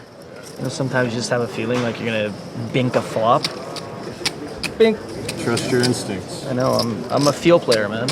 Am I not personally sending off positive vibes? Two entertaining, likable legal minds. Jason makes the call. It's a paltry portion of his 7 million chips. I hope I win. In a call. I hope I win. And two honest lawyers. Nah, I mean, man, I probably make the same call, dude. 7-8 of diamonds. Seriously, that's about what that's stacked. Probably make the same call. Alexander at risk. All the way, baby. Texas. Let's do it. His brother Dwayne right there with him. Here's the flop. Jack Queen 9. There you go. Oh, that's still not good. Well, no. Alexander with top pair and a higher gut shot than Man. Yeah, I get a bigger straight. It's not drawing, Dick. It comes 7-7 or 8-8. Turn card. A 5. Oh. Thank Man picks up another gut shot that could be a winner. Calm down, sir. I was kidding about that. Can you imagine? Alexander needs to dodge a 6. It is a 7. Not enough to take out Alexander, who hangs in there with a double. Come here so I can. Come here. His brother calling out the wrong card. Sorry. He calls for the card that can screw me. Alexander up near 2 million. I have to do that like 6 more times. Hey, but it's a start, baby. It's a start. Hey, we all start at the bottom. Man still healthy with nearly 6.3 million. Cocktails. Alexander's a beverage connoisseur. Well, he does own a bar. Man, you defend everybody. To the secondary feature table now, where the top stack Chris Lind holds a big advantage on second best Jay Farber.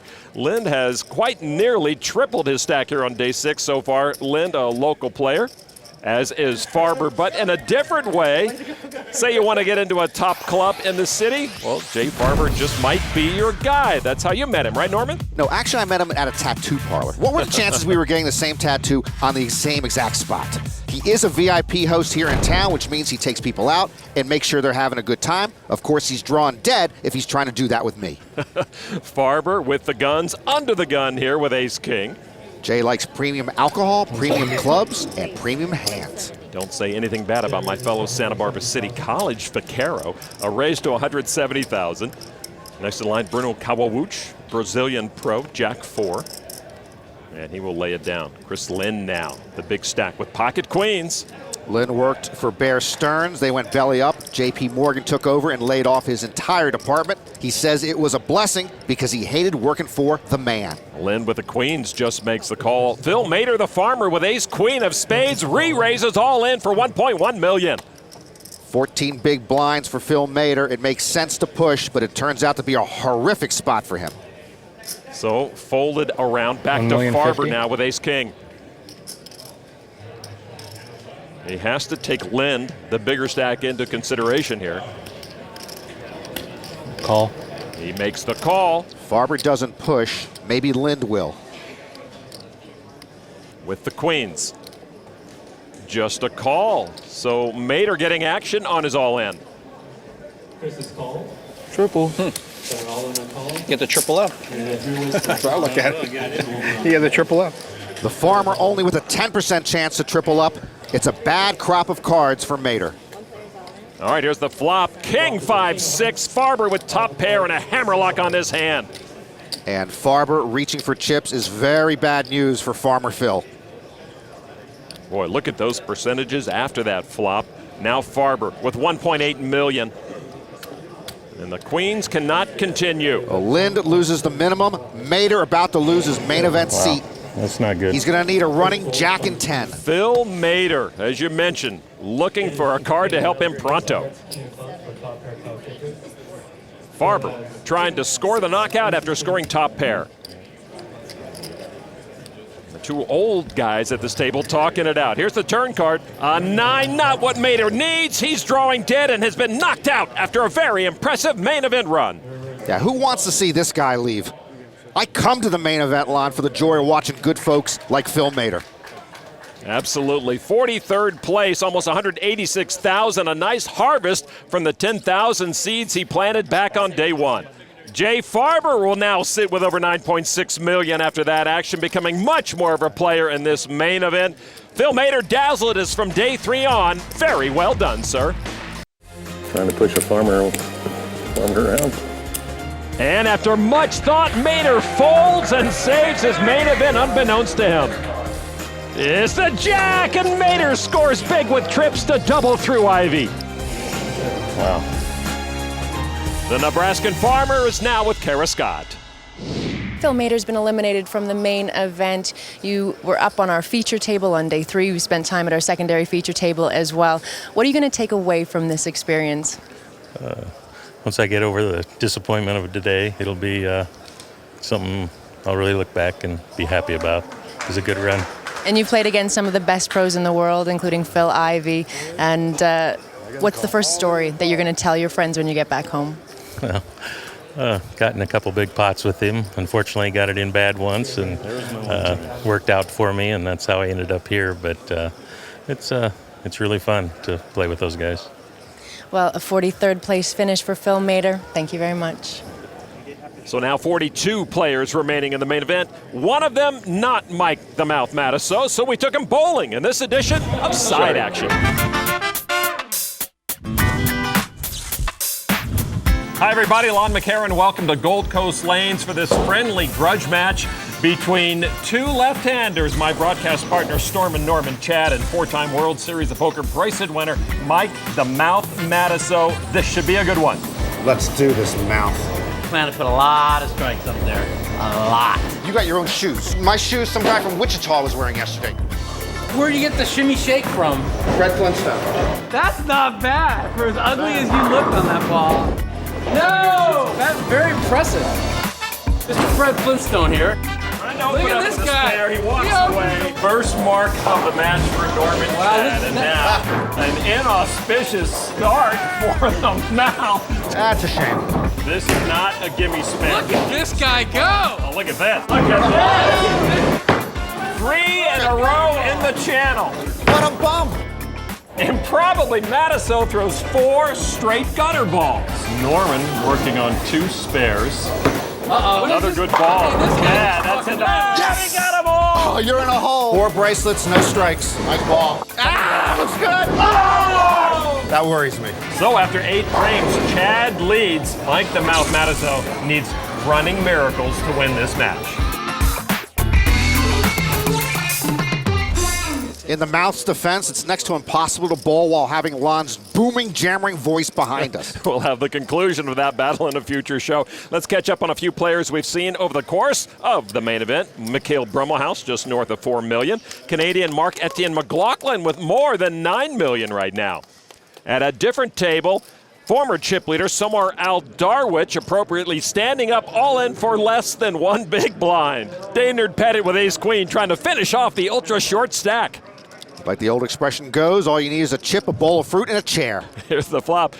5 deuce 6. Pettit sees Aldarwich hit the flop. The pair of fives is best. Breakfast of main event champions. Here comes Somar Aldarwich. And Pettit with the flush draw, more for Aldarwich to fret about. Now an ace, a queen, or any spade knocks out the fruit brute. The river card. 10 of hearts, Pettit misses. Somar Aldarwich has 3 big blinds. Greg Merson had 3 big blinds last year and came back to win. Somar Aldarwich may be a bit familiar to you. Back on day 3 of the main event, he was top dog in the house. The German youngster in an enviable spot here. He's got the nuts. I raise. He says, I raise. Kroon with a massive misread and a massive misstep. He's blowing up his day 3 chip lead. And Kroon bucks. Aldarwich now is the chip leader of the main event. Yeah, Mark Kroon blows up with king high, and we have a new king at this main event. Aldarwich still noshing. All in. And ready to try it again. This time he's suited with 4 tray against the queen 4 of Alex Livingston. And if he survives another all-in, he'll have to order another fruit bowl. I want to use my one-time Livingston, the Canadian poker pro and pizzeria owner we met earlier in the main event. Good luck. Pretty nice. I'll give him a sweat on this one. I don't mind a sweat. Here's the flop. Green ball. Jack 7 deuce, 1 heart, not much sweat. 5 of hearts. 1 heart. 5 of hearts is the card. 8, 9. A chip, a fork, and a chair. Let's do it. Turn card. And there it is, a tray. Aldarwich pairs up. Maybe not the sweat he was looking for. The Tangerine Man looking for another double up. Shut up. The ghost of Jack Strauss protecting Aldarwich, maybe. Queen. 7. River card, ace of diamonds, and the miracle comeback to be still alive.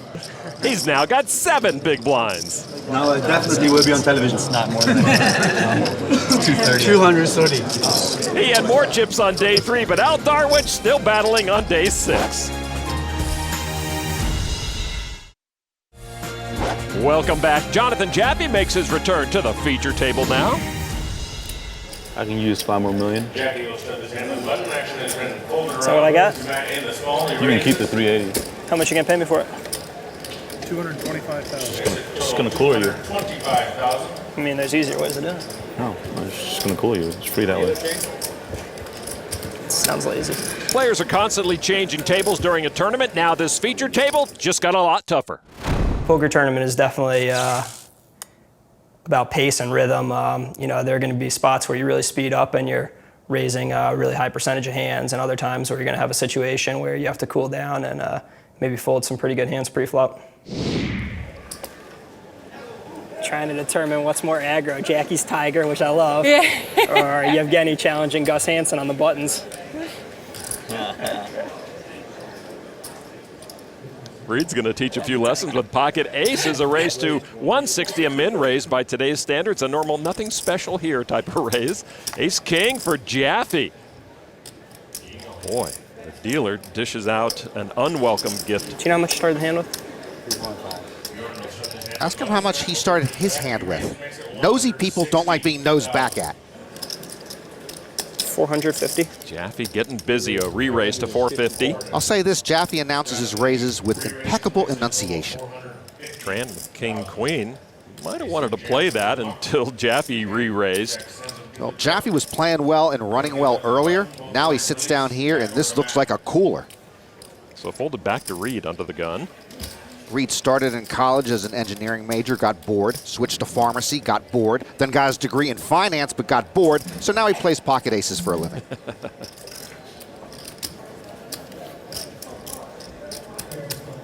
Reed with a lot of green and some of the purple re-raises to 900,000. Jaffe once had a chip stack with over 200 big blinds, now in danger of seeing almost all of it disappear here with ace-king. Total of 1.75 mil. Jaffe seems to be from the I can't fold ace-king pre-flop school of thought. Well, that's a 5-bet from Jaffe with a 6-bet now likely to come. Absolutely. I'm all in. Call. There it is. And a quick call. Jaffe was not budging, and he runs into one of the 2 hands that have him crushed. That's him. A lot of coolers at this table. A cooler in progress here for Jonathan Jaffe. Here is the flop. Deuce, ace-6, and it's over right there. Jaffe drawing dead. Dead man smiles. Jaffe now with 13 big blinds left.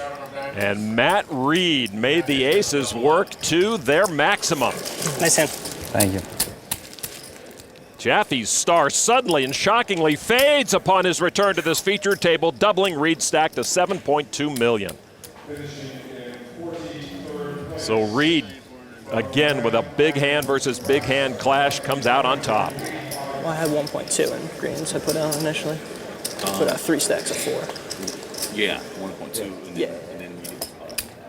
There you see the big 3 at this feature table. 2 top pros and the very solid Matt Reed now after that double up. Nice hand. That's the time you don't want to get the raise through, right? Yeah. Players always try to make friends with the player to their left. It's just smart business. It's like making friends with your super if you live in an apartment building. Very little downside. Folded around to Jonathan Jaffe, king, queen suited. 13 big blinds. And that means all in. Now to Jorn Walthaus. Walthaus with ace-king. I'm all in. It looks good to him. He shoves. It won't look good to Jaffe. Is that all in? Yeah, Jaffe caught in a 2-hand death swirl, back to back.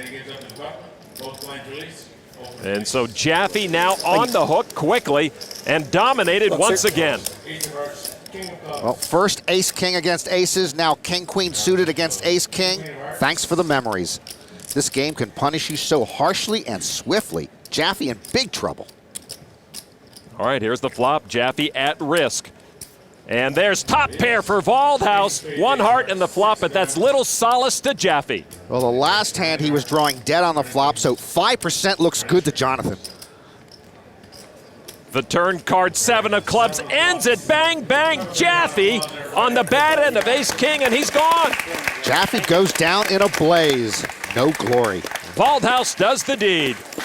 Good playing with you guys. Have fun. 42nd place for Jonathan Jaffe, but he thought it should have been much better than that. He plays well, he handles himself well, and he deserved better.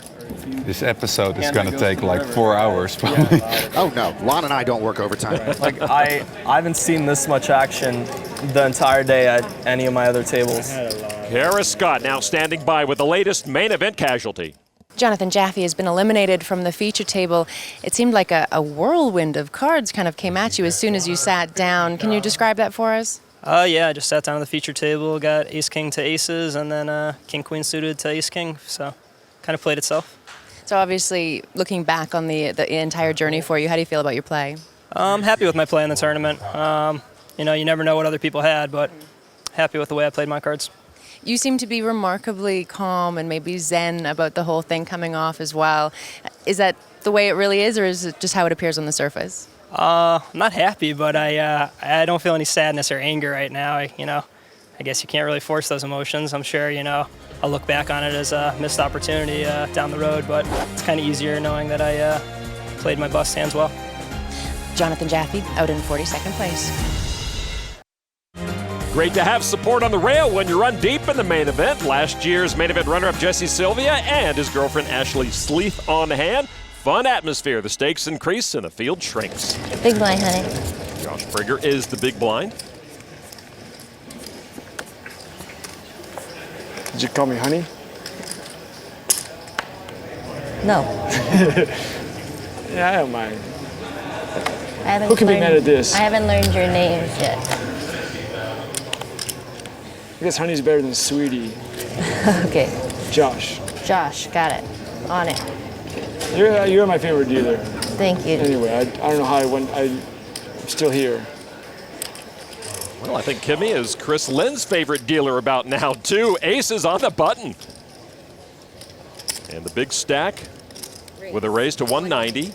By the way, every World Series dealer should know every main event player's name. There are only 6,352 of them. It's just common courtesy. And who's this? Josh Prager with kings. I'm all in. Call. Yep, it played itself. Aces. Oh, bad timing. Wow. Aces versus tens. Woo! He just told her she's his favorite dealer. The ultimate call deck. Aces on the button versus kings in the big blind.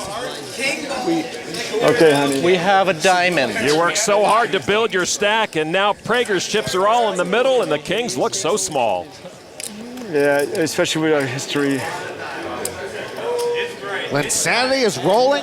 Prager at risk.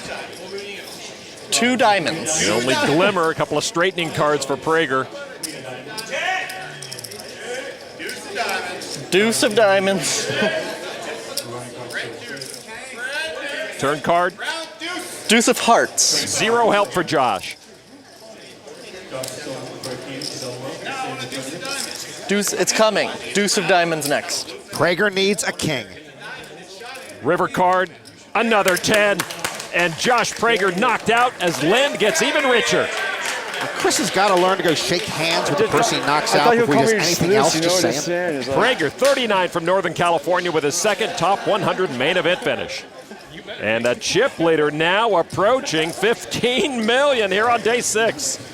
That was like 3 million. I'm totally disappointed. Like, it's impossible for people to understand. They say, oh, you won this amount of money, but like you won't get chances like this. Like I won 18 times my money. This is like, you could play this tournament like for 100 years and not get this spot again.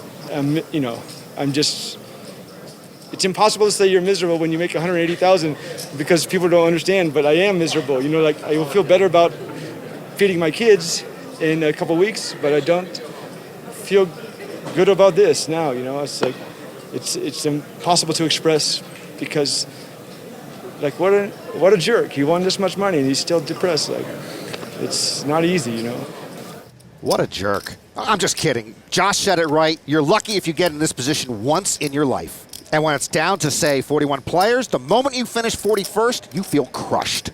A short stack at this table, Byron Coverman with ace-king of hearts with just a min raise. Now to Carlos Mortensen with pocket eights.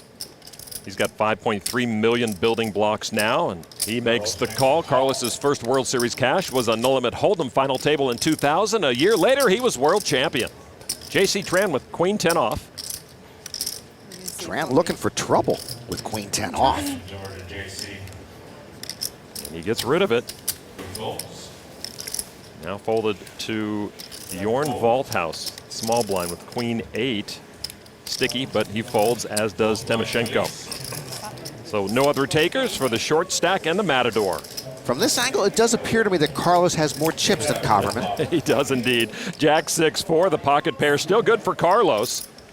I'm rather surprised Coverman didn't push pre-flop, starting the hand with 16 big blinds. Now he's going to continuation bet. He does indeed, 180,000. And of course, most pros wonder the same thing. Why didn't he shove? Why isn't he shoving here? Does he have a monster? Carlos with a raise there to 360 to test Coverman. Yeah, Carlos is saying you can take your continuation bet and stick it in a sock drawer along with your ace-king. And see, I just give up here. But as you can imagine, Lon, I was beat up a lot as a kid. Like Reed, Coverman from Ohio, several six-figure scores on his poker resume. And he makes the call there. Well, Coverman's working with a short stack. That's an odd call.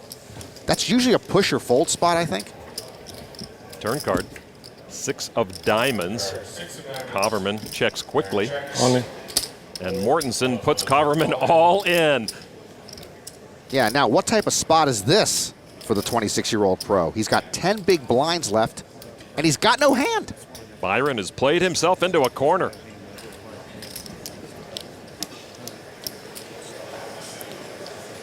Do you really expect me to believe this?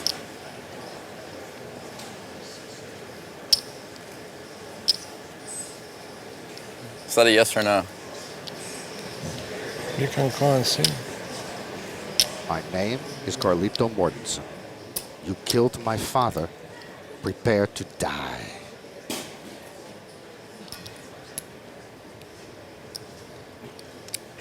Haverman does give it up. Can I pick one? Pick one?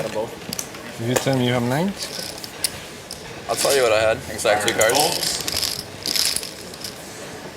Tell me, and you can see me here. Ace King of Hearts. I know you have a big hand, otherwise you will move on indirectly. So that's the only reason I don't raise you back pre-flop. Actually, I was. Carlos throws the short stack of bones, shows him his hand. The Matador's tower continuing to grow. Carlos Mortensen proving again he deserves to be called one of the best no-limit hold'em tournament players in the world.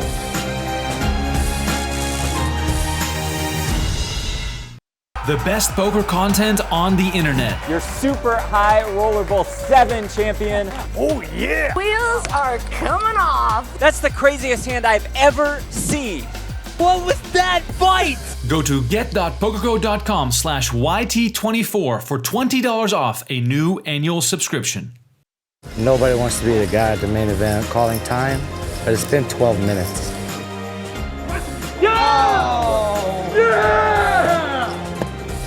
Nice bluff. I think if you knock me out, they'll put you on TV. I haven't seen this much action the entire day at any of my other tables. Yevgeniy Timoshenko has gone up against the best day after day and persevered and collected a chip stack of over $7.5 million. Action at this feature table on Carlos Mortensen, ace, jack of diamonds. There are no zoning restrictions around the Strip in Las Vegas, so Carlos can build his chip towers as high as he wants. Blinds at 40 and 80,000. Carlos with a raise to 180,000. JC Tran, a little card dead right now. Jack Amex, the amateur from Tennessee, ace-5 of spades, and he's going to come into the hand. So Timoshenko now, pocket nines. Fun fact for you, pocket nines were the most profitable hand aboard the Mayflower in 1620, according to the ship's daily logbook. Timoshenko has a former world champ and a very tight player in the hand, so what does he do here? There's a call on the button. Jackie Glazier folds in the small blind. Reed folds. Haverman gets out of the way. Mortensen and Timoshenko went shopping together. Carlos went short sleeve. Yevgeniy went long sleeve. All right, 3 players will see the flop. Yevgeniy with the best hand with the pocket nines right now. The flop 10-8-10. Carlos missed it. He checks. Amex sees only 1 spade in that flop. And he checks. Now Yevgeniy with 2 pair now.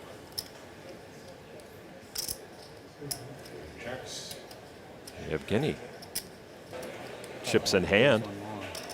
280,000. This is a checkered shirt hand plus Jack Amex. Carlos Mortensen comes along. Amex paid for the flop and now folds. Heads up now, 2 powerhouses in the game. Turn card, Queen of Diamonds. Mortensen with a straight flush draw. No, it's not just a straight flush draw, it's a royal straight flush draw. Mortensen checks. It's a royal straight flush draw. Yevgeniy checks his 2 pair and a gut shot. River card now. 5 of hearts, no royal flush. That deflates both players a bit, I imagine. How about me? It's such a letdown. What am I supposed to do now? No royal. Check. Check. And so Timoshenko's hand was best pre-flop, and the hand holds up at showdown. Thank you. I like the turn, by the way. I love the turn, and I wasn't even in the hand.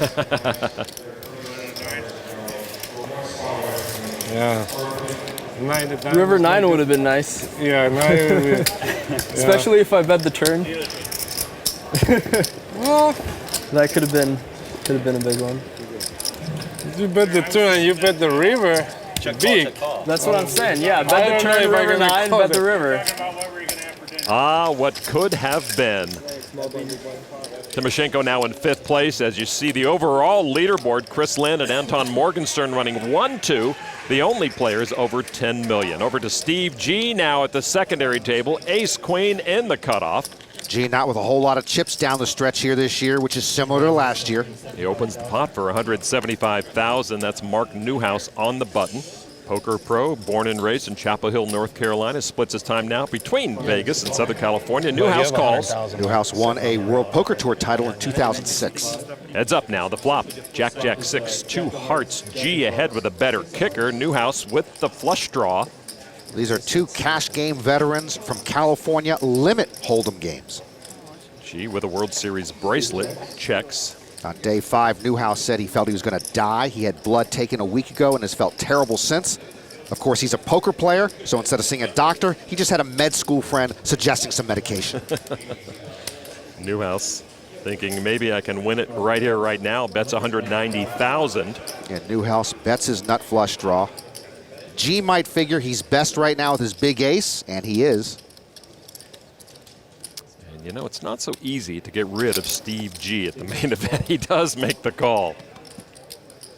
All right, turn card. The ace pairs both. G's queen kicker still has G ahead. That could be a betting card for Steve G. Nope. Maybe G didn't bet because he didn't want to get raised. A check from Newhouse.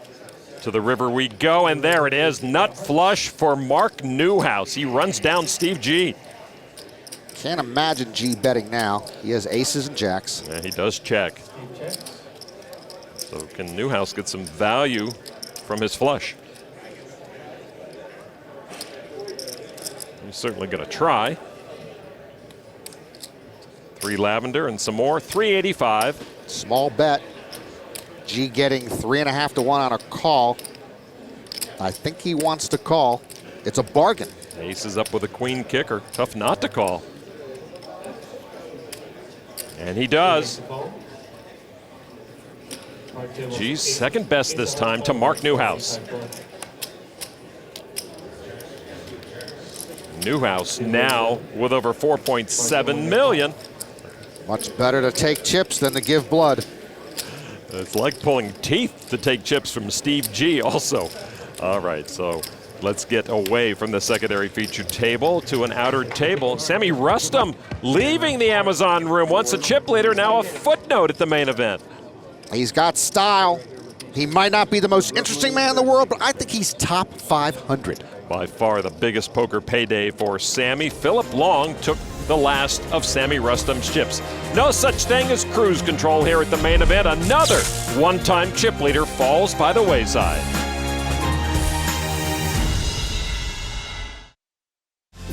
Tonight's bracelet moments are presented by PokerNews.com.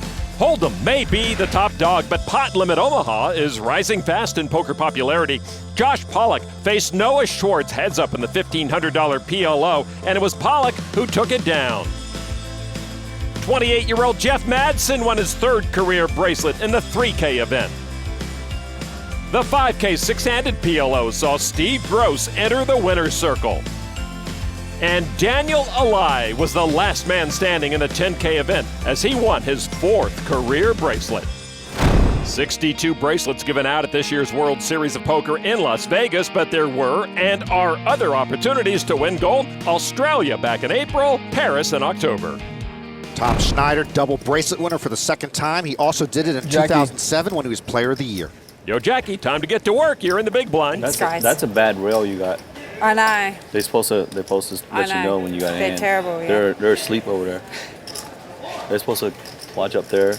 On Jackie's rail next to her husband is Marsha Wagner. Only Marsha Wagner and Annie Duke have been the last woman standing in the main event twice. Marsha in 1993 and 97, Annie in 2000 and 2003. Folded to J.C. Tran with pocket 4s, his 6th cash of this World Series summer. His biggest was $25K before this deep run. A raise to $170,000. Walthaus with king, queen on the button. We're down to 5 tables here. Walthaus and Amsterdam buddy Mikhail Brimmelhouse still in the field. Good friends, each making a deep run. Jorn calls now Timoshenko, king, queen of spades. We now interrupt our regularly scheduled programming to present Yevgeniy Timoshenko deciding on the fate of his king-queen suited from the small blind. He has nearly doubled his chip stack so far on day 6, over 8 million now, makes the call. Glazier didn't have to come back to her seat. So 3 players. The flop, 4-9 trade. Tran flops middle set. Timoshenko and Walthaus in big trouble. Yevgeniy checks. Now Tran. Slow plays his set. Walthaus, though, reaching for chips. One king-queen checks. The other king-queen decides to get frisky with squadouche. Very meticulously putting together 310,000. I believe Timoshenko will fold his hand before the commercial break. May have caught a break here. Yeah, he does. And now Tran. What a great spot for JC.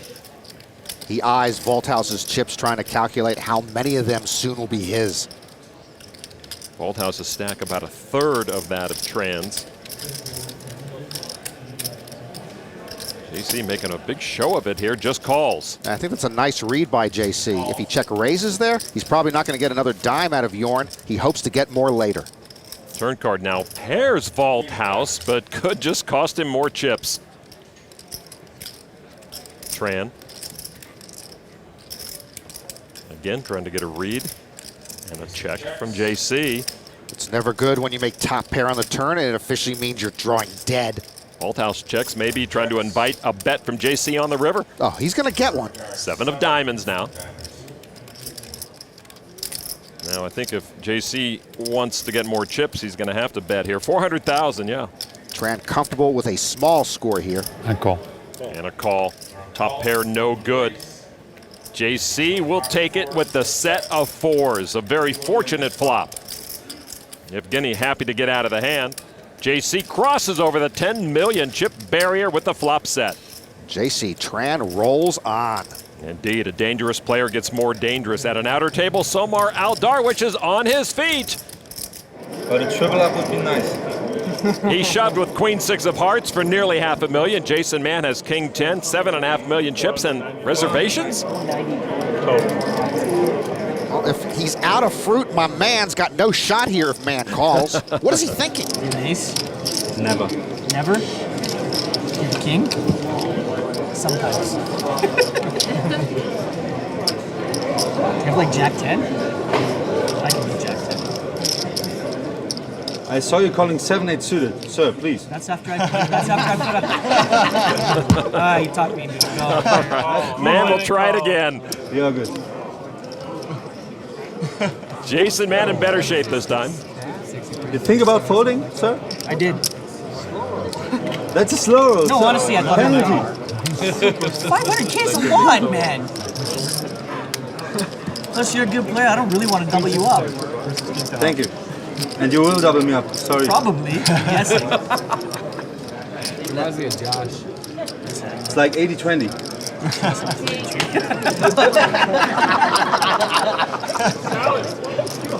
Where's the Canadian love? Even the Canadians All right, the flop. Aldarwich at risk. Man's king high enough to keep Aldarwich at arm's length. 7. No, not a 7. That's better. Give me 6. Dallas, we are friends since years. Please give me a 6. Turn card. Oh, man pairs up, and the main event curtain inching down on Aldarwich. Queen! 6. Queen! Who said queen there? Queen! Queen! Come on, Dallas. 4 spades. Queen! Rivers an ace. Man's pair of 10s prevails, and the end has finally come for Somar Aldarwich. It's the damn lawyer again, rubbing out one of the fun guys in the room. I may have to boycott Canadians. One former chip leader takes his leave. This former chip leader up to 8.2 million after knocking out Somar Aldarwich. It's a great result. My first time in Vegas, my first WSOP main event, and I finished 37 or 38. A lot of people dream their whole life to get such a result, and I get it the first time. And yeah, when I'm lucky, in a few days I will chip it. I can't do any chip tricks. I have broken a chip trying to riffle. Yeah, you were trying to riffle one chip. Indeed. At the featured table, we look at Yevgeniy Timoshenko under the gun. King 8 of clubs. 8 million chips. JC Tran, the big stack here with 10.5 million. Timoshenko with a raise to 180. Jackie Glazier with 2 blackjacks. She wanted to go with her husband once to a home game, but was told women weren't invited. She started studying poker online, figuring eventually they'd let her play. They did, and she became a winner at that game. I'm all in. She is all in for $1.7 million with the pocket jacks. She then graduated to Casinos Lawn, kept records, and realized she was making more money at poker on weekends than in her 60-hour-a-week job she hated. Goodbye, job. Folded around to Jack Amix in the small blind with ace-king off. 1,675. I'm all in. And he re-raises all in. He's got Jackie covered. Everyone else folds. And so it will be Jackie Glazier at risk with the jacks against the ace-king of Jack. And that was automatic from Jack for more than half his stack. Jackie Glazier looking to hang on. Jack Amix trying to make this big pre-flop hand work post-flop. Jackie Glazier at risk again. Here is the flop. And 8-8 Jack. Oh, Jack's full for Glazier. She's been the queen of the double-up. My goodness. The 1% hand of Amix looking for a miracle. Turn card doesn't bring it. It's official. Jackie Glazier's main event adventure will carry on. Jackie hugs the rail, including Marshall Wagoner right there. Amix took a big blow with ace-king. He's left with just 14 big blinds. Victory lap for Jackie Glazier, and she's got the eye of the tiger. In the blink of an eye, we have gone from the early stages of the main event to late on day 6. Come on. Re-raises all in. If the business of poker is to make money, then it's time to get down to business. I really feel like I have a good shot at it. The chip position that I'm in and the way my mind is right now, it's very clear, very focused, very determined. Been envisioning a lot of things, and I feel like it's my time. $8.3 million for first place. Just 36 players with a chance to claim it.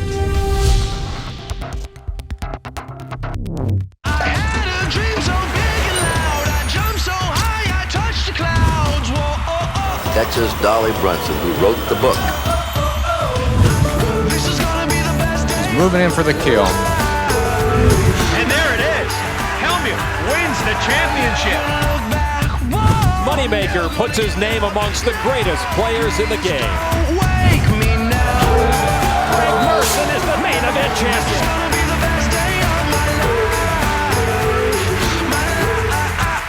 Biggest day of my life. Main event, day 6. Day 6 in its latest stages, we continue to move closer to crowning a champion, a title worth over $8 million. I'm Lon McCarron with Norman Chad and Kara Scott. We move right away to an outer table where the Netherlands' Michiel Brimmelhaus on the right is an 80% favorite to knock out Rep Porter on the left, the 2-time bracelet winner. Porter, former options trader turned poker pro, was down to 16 big blinds, pushed with the big pocket pair, but Brimmelhaus has a bigger pair. And now the flop, and Porter scores the set. Porter with temporary relief, Brimmelhaus with some heartburn. You saw Brimmelhaus flinch at that flop. Turn card now. Pairs the board, bad card for Brimmelhaus as Porter turned a full boat. Brimmelhaus still can win it with a river queen. He did spike an ace on the river to double through Porter's queens on day 5, but he can't get the win here. Rep Porter doubles to over $3.5 million. We've seen Porter get lucky in a couple of big spots. Brimmelhaus now on a short stack. Cut down to just 23 big blinds. Rep Porter dishing out the bad beat to stay alive with a fortunate flop. Another great player who's had some luck along the way, 2001 main event champion Carlos Mortensen. You call it luck, Lon. I call it kismet. You can look it up. I need a chip leader right here and a short stack right here. JC Tran with an early Christmas wish. Oh man, I already got him a set of Sacramento Kings napkin rings. And there's chip leader Anton Morgenstern with almost $15 million. The 22-year-old German pro cuts a lean and mean figure at the table. Morgenstern and Chris Lind have separated themselves from the pack. 4 tables of 9 remaining. And as soon as we have 1 table of 9 remaining, we're done. These players can see the November 9 from here. At the secondary table, everyone's eyes on 58-year-old Steve G. Former internet phenom David Benefield with a smile despite a below-average stack. And there is Chris Lind, the former investment banker, second in chips overall. Lind, Benefield, and G all at the secondary featured table. Lind has double the chips of everyone except Jay Farber. His buddies call him Linsanity. An investment banker winning this would be insanity. G, the shortest stack here with just 21 big blinds. He'll probably have to bluff less, but there's only one rule at the main event: never count Steve G out. And he has been impressive again this year. David Benefield has been impressing people with his poker skills for years. He has raised it up to 200,000 with ace-jack, folded to the big blind. Bruno Kawauch with aces. 110th in last year's main event. He has an advertising degree from Mackenzie University in Sao Paulo. I believe they are the Horned Frogs. Yeah, we talked about G's back-to-back performance. Kawauch with some decent back-to-back skills as well. And there is a re-raise to 550,000. You know, Benefield was a high school pitcher. He's blowing on his left hand. Apparently he thinks he's still pitching and it's cold out. And he was a very good pitcher. His career ended his senior year when he tore the labrum in his pitching arm on a headfirst slide to first. Now the original raiser has the action.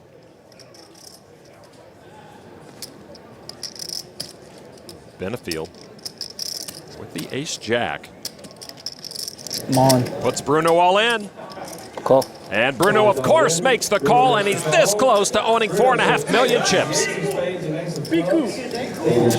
thought about folding. Well, Benefield hung a curveball there, and Kawauch is about to homer off him.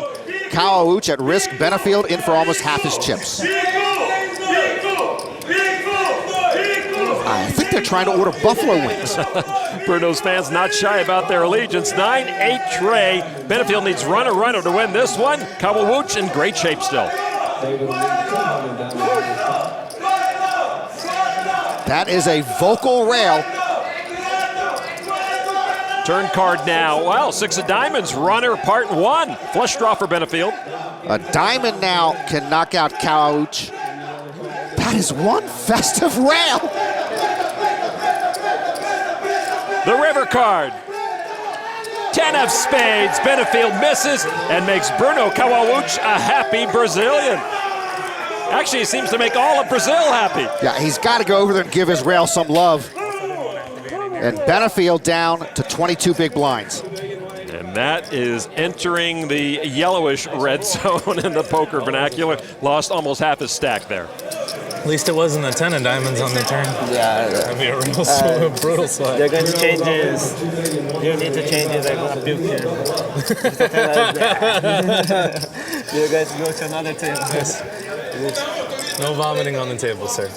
Huh? No vomiting on the table. Yeah, I'll try. That's my one home game rule. No runners.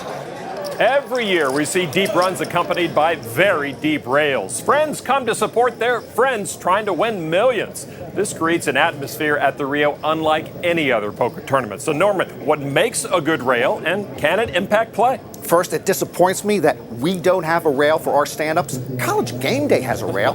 What makes a good rail? People, lots of them. When I made a World Series final table here, I didn't have a rail. I had Lon tweeting poorly worded updates from 400 miles away. If I ever make another final table here, you're coming. Whoever I'm married to's coming, and I want everyone on Bruno's rail coming. They rock. They do, and their man is on a roll. Chris Lind fans have plenty to cheer about as well because the former high-stakes financier has over 14 million chips at the moment. He decided to play poker full-time a few years ago and has not looked back since. Chris, very up and down in poker, took a bartending class earlier this year and then just before this World Series, needed money and got a job as a bartender at the Turn in Suffolk, New York, owned by his friend, bracelet winner Jason Young. Jason gives Chris an 8.5 for effort, but just a 4 for quality and execution as a bartender. Chris declined to comment on Jason as a boss.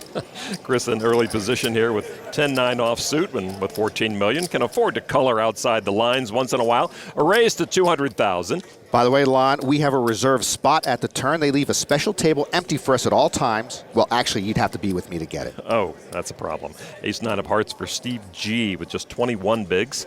He quit playing poker full-time for 20 years. What a second act this has been. Indeed, but he's going to have to use every trick in the book to coax chips into his stack with ace-9 of hearts he calls. The truffle fries are excellent at the Turn, Lon. I know you're a truffles guy. I am indeed. Big blind Jay Farber with ace-jack, and he'll come along for 100 grand more. Farber knows a thing or two about good truffles and good times here in Las Vegas. So it's going to be the two young studs and the geezer. 3 hands looking to improve. The flop, tray 5-9. Farber misses top pair for the other 2. Oh, and looks like the dealer just knocked the deck out of her own hand. What do you do? I'm staring at an ace. I know. I just hit my hand and they fell out. Rather unique situation. Yeah, these dealers do a great job. You rarely see this happen. There's no action. Here by floor staff will try to settle this. We're going to expose this card for everyone. The rest of the flop is still intact. This is exposed. So the briefly exposed card, the ace of clubs, comes out of the deck. It's dead. Interesting info for both G and Farber, no doubt. Farber checks. Now let's take a look at what happened actually from an overhead camera to the dealer. Yeah, let's take another look at the dealer's action. And it looked like the cards just slipped out of her hand, but I'd have to see the reverse angle replay to be sure. All right, so Lynn bets 325 after Farber's check. Remember, G went broke playing poker in his late 20s, went back to college, worked 9-to-5 jobs for 20 years, and now comes back to see visions of his old self across the table. And he saw visions of his best card go into the muck after the ace of clubs exposed, but he does make the call here. Farber folds his ace-jack after missing the flop. So heads up, Lind and G now. 6 of diamonds. Lind gets no help there. Lind's style is super aggro fearless. He's pretty much tried to run over every table here at the main event, and it's been working. Big stack will allow you to do that. All in. And he puts ultimate pressure on G right here. Chris is all in. G, top pair, top kicker. Only 15 big blinds left in his stack.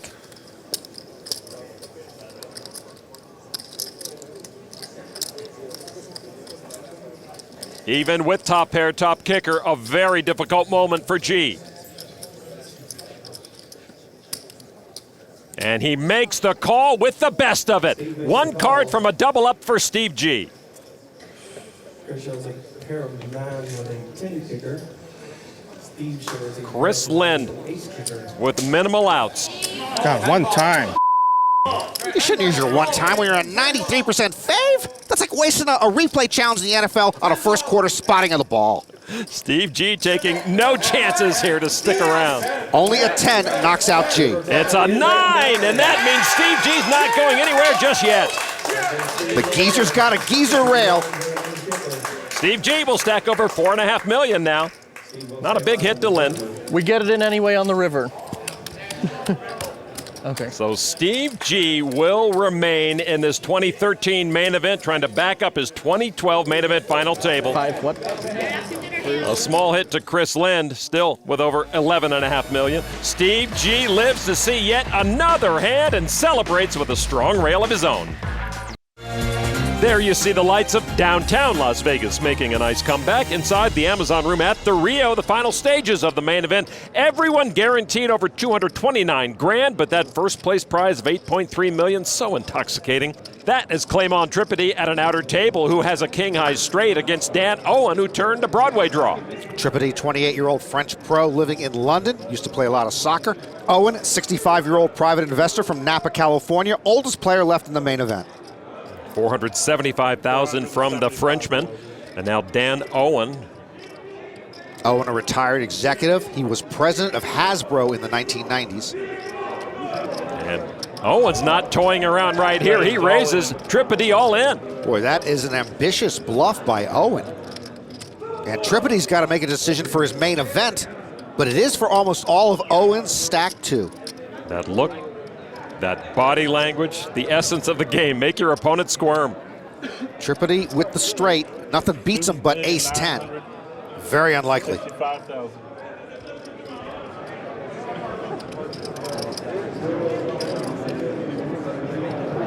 I can fold. Cool.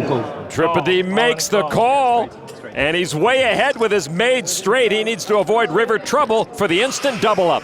Yeah. Tripodi happy to be all in as a 93% favorite. Then again, so was Carter Gill. Good point. Owen looking to get lucky. The river card. Another king, and that's a double up for Tripodi. Tripodi ecstatic, and Owen left with 6 big blinds. A semi-bluff gone wrong means 6.1 million chips for Tripodi. Dan Owen's hands are numbered if he doesn't mount a miraculous comeback. That's a nice rail over there. I'd have them over for brunch if their visas don't expire. Tripodi not often a tournament player, but he may find himself entering more tourneys than usual after this fine run. Elsewhere, Texas bar owner James Alexander has hooked horns with another Frenchman, Nicolas Lefloc. Lefloc raised with ace-queen, but Alexander with only ace-8 re-raised his opponent all in, Norman, almost $4.5 million. Another American guy trying to bluff another French guy, the bar owner with ace-8. Lefloc used to be a business controller, also loves playing soccer. Hey, you don't hear me bragging about my soccer playing days like these guys. Lefloc makes the call. Oh, I'm way behind, but I might get lucky. Well, first Tripodi put to a test for all his chips. Now his countryman Lefloc put to a tougher test for all his chips. Both passed admirably. Lefloc, though, still needs to survive the board. Alexander has 70% of his chips in the middle as well, hence the 9 million chip pot. Wayne Alexander rooting his brother on. Actually, this is my one time, guys. This is my one time, guys. Oh no, it's not good if he takes over your one time. That's the one time over. Yeah, I am one time worn out. Ace-queen for Lefloc trying to survive against the ace-8. And here's the flop, and an 8 in the window for Alexander. Lefloc in trouble now. Hold up one time. Yeah, now brother Dwayne calling for a one-time hold. We've got to ban it soon. Lefloc suddenly battling for his tournament life from behind. Turn card. A 6 puts an open-ender on the board for a chop. Yeah, indeed, now with a 4 or a 9, they would chop the pot. With a queen, Lefloc would win it all. Otherwise, he is done. King, give him an ace. Let's give him a pair. The river card. Ace of hearts. Alexander scores the knockout somehow with ace-8. Give him help. Make him eat. Tough exit for the Frenchman. A knuckle bump from Alexander to his vanquished foe. Nicolas Lefloc out in 35th will leave the main event with a lingering memory of ace-queen failing him and the crazy Texan who got lucky. Alexander looking at almost 11 million chips in his stack. Big call. I didn't know my player, I guess. I didn't think he'd risk his tournament. Dwayne likes the look of this. And I knew it wasn't risking mine. James Alexander not one to keep his thoughts quiet, as we found out when we mic'd him up earlier on day 6.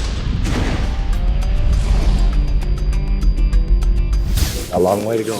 That's okay. Let me look at you, good looking. You never close your eyes anymore when I kiss your lips. A lot of poker to play. Scary. I'm a contender. What's going on, brother? Have you met my mother?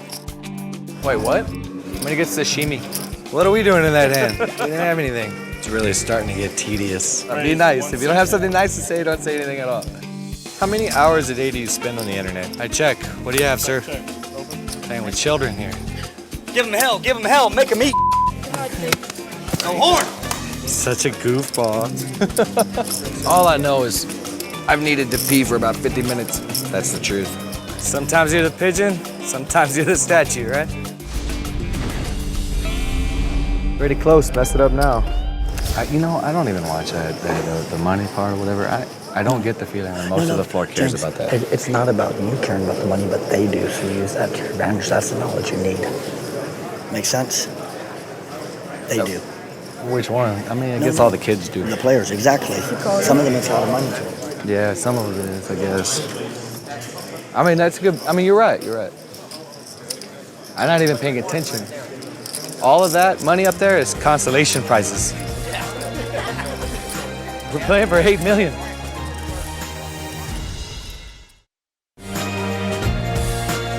The bluffs are more audacious. The double ups more important.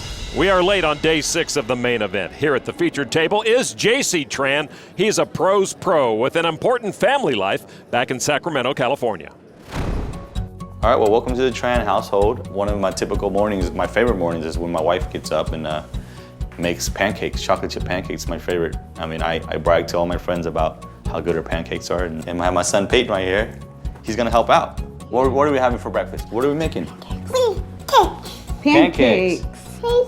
JC's on the road usually about half of the year, but since we've had our son, he's cut down a lot and really focused on the tournaments that are most important to him, because now his most important focus is our family. I don't want to be 40, 50 years old, spending majority of my time on the road or in casinos and not knowing what my kids are up to. Some pictures of what's going on in my fridge. This is my baby girl. Picture of the ultrasound right here. She's due in November. When I wasn't married and didn't have a kid yet, I didn't mind being on the road 3/4 of the year. Now my goal is to cut back and be on the road less than 1/4 of the year. He sometimes brings me pizza and brings me coffee, and you know, you never say no to a toddler, no matter who you are. You just play along with it. And I got pizza and coffee, and it's the best pizza in the world right here, the best coffee in the world. JC also grew up in Sacramento, the youngest of 8 children, and he says his wife Heather keeps him grounded. JC Tran with a lot of success in the main event. The average player cashes about once every 10 years. JC has cashed 6 times in that time frame. And those 6 cashes have JC tied for 12th all-time for finishing in the money at the main event. JC Tran sitting right now with the biggest stack at this feature table, over $11.5 million. Matt Reed could get a little richer with 2 red kings, a raise to $200,000. Reed 89th at the 2010 main event. Carlos Mortensen, ace, jack, offsuit. This is the Matador's 3rd main event cash, and according to my records, he won it all in 2001. He did indeed. Carlos calls. Tran with ace-6 of clubs. JC has a college degree. Matt has a college degree. Carlos, too. You know, there is a Poker for Dummies book, but poker is not a game for dummies. Why do we play then? Exactly. Timoshenko folds a weak king. Jackie Glazier now. By the way, here is a case where the min raise brought JC in with the weak suited ace. If Reed raises, say, 3 or 3.5 times the big blind, it's more likely Tran folds. 3 players will see this flop. 6, ace, 4, top 2 for JC. The kings of Reed shrink, but he's got a flush draw, and he checks. Top pair, but the long shot for Carlos, and he checks. And now Tran with aces up. 360,000. I wouldn't be shocked to see Reed check raise here with the nut flush draw to go along with his pocket kings. Reed, a very solid player, knows how to mix it up. Just a call, though. I wouldn't be shocked to see Reed call right there with the nut flush draw and his pocket kings. Carlos Mortensen. Well, Carlos flopped top pair with a big kicker, and he's in awful shape. Carlos is going to come along as well. By the way, neither Carlos nor JC invited to brunch in my house until they remove the sunglasses. Turn card 7 of clubs. Reed misses his flush. He checks again. Carlos got no help there. He follows suit. JC still best. And JC just knows he's still best here unless someone's slow playing a monster. The big stack at this table now counting out some of the lavender chips worth $100,000 each. Total of 925 from JC. For Reed, pair of kings, nut flush draw, and creeping doubts about his immediate future. He loved to see the diamonds, but hated to see the ace in that flop. Reed in deep against both Tran and Carlos Mortensen here. Reed does release his hand. Oh man, I picked Alec Ponikovs to finish 31st when the main event started. Told you to stay away from the Latvians. And Carlos folds to Tran's bet, and JC hits another flop and drags another pot. Well, everybody did the right thing on the turn, I guess. And the chip leader at this table gets stronger. I think I played down badly. Matt Reed thinks he played it badly. Let's find out what Antonio Esfandiari and Phil Locke thought about how that hand went down. This hand is a great example of just how important discipline is in a poker hand. Although Reed has a pair of kings with the nut flush draw, I might add, he has enough discipline to get away from it given the action that's taken place. Right. Reed has to put 1 million chips in for the hopes of getting a 1 in 5 shot. And then he has to hope to get paid on another bet. It's too much of a parlay. Letting it go is a very disciplined, good play. I like the fold. Right. Remember, money saved is money earned. It's okay to fold. Hey, I check fold all the time, and nobody calls me a pro's pro. Maybe not. Matt Reed's still not sure about his actions. When you see it on TV, you're gonna be like, damn, you played that good. I don't know. You played that good or we played that good? You guys both played bad. Should have just folded the flop. That would have been the best way to play it. JC speaking the truth considering the turn card. Matt really wanted to see the river though. To the outer tables, there are 2 left. Back to the big stack, James Alexander. He checked the turn with top pair, then saw Fabian Ortiz bet 1 million chips with a pair of 7s. Ortiz owns a nightclub. Alexander owns a bar. Ortiz used to be a DJ. Alexander loves music. This is a good matchup. Tables turned on Alexander. He's the one being put to the test right now. Ortiz 298th at the 09 main event.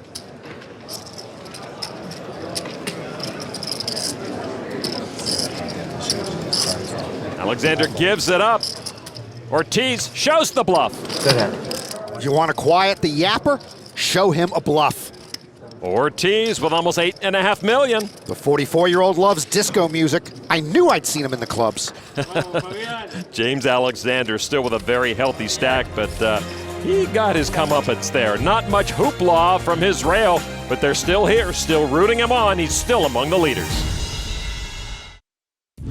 Now for the much anticipated result of the Norman Chad Mike Matasso 10-pin showdown. All right, the concluding frame of this grudge match now here from Gold Coast. I got to admit the pressure's on me. I've led the whole game. He rolled 4 straight gutter balls to me again. If I lose now, it really will stay with me. I'm going to bowl the first ball without my glasses.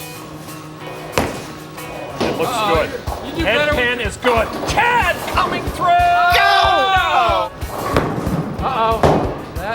This looks good. This, I can't believe it! But he opens up in the 10th. I'm done. Matasso on the comeback trail. Perhaps the biggest ball in Matasso's career. That could be high. No! Okay, this is it. It's coming down to this. I need to make this. The possibility of a tie does exist. Matasso needs this to stay in the bag. Oh! What was and that? He opens up in What the was that? Improbably, Norman Chad has beaten Mike Matasso. Norman can't believe it. I'm going to Disneyland and Disney World. I can't believe how bad you bowled. I could live several lifetimes and not live a dream day like today. I want a rematch. I'll spot him 50 pins. Yes, America, you heard that right. Norman Chad has won. I'm Lon McCarron signing off from Gold Coast Lane. Don't give him the rematch. You can hang on to this forever. Well, some guys like the mouth are terrific at their local alley, but you put them on the TV lane and they freeze up. I got a face for radio, but I've got a bowling stroke for TV. Secondary table. On the button, Bruno Kawawuch, 9-8 of hearts. He plays soccer and tennis. I play soccer, tennis, and bowl. Don't do it. Oh, look what he folded because he's an idiot. Oh, I wouldn't do it on this one. Friendly counsel from the small blind. 1 player per hand. Oh, he's doing it. A raise to 200,000. Lind now in the small blind.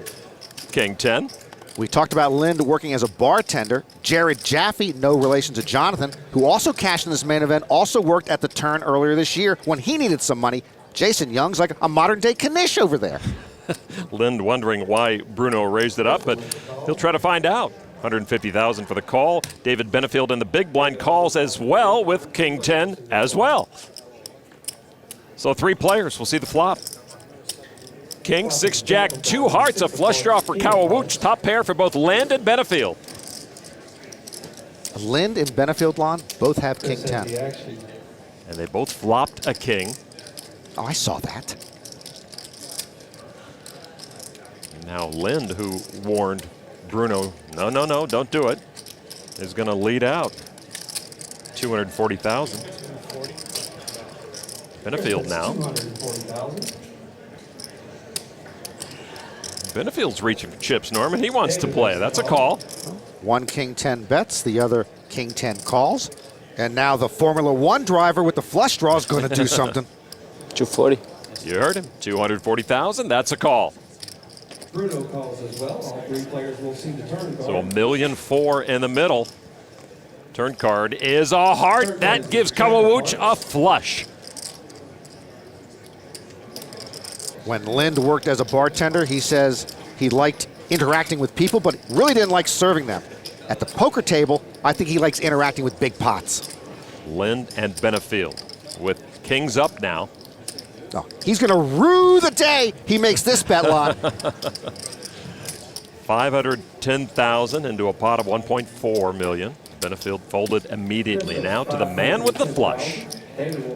Kawauch could just smooth call here and let the big stack try to bully him again on the river, or he might raise and announce himself. Kawauch has the big stack. Chris Lind right where he wants him.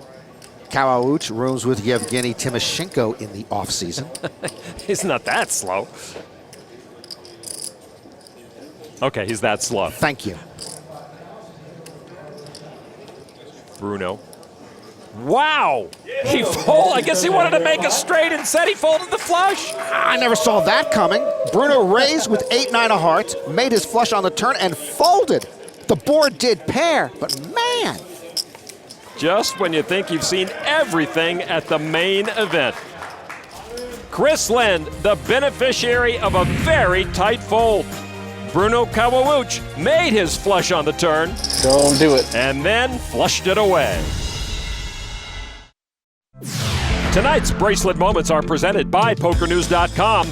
Pot Limit Omaha 8 or better saw international talent rise to the top this summer.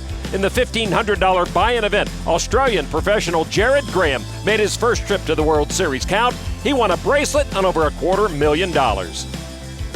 Russian pro Vladimir Shimolev defeated veteran Mel Judah in the $3,000 tournament, earning his first bracelet and 8 career final tables along with almost $280,000.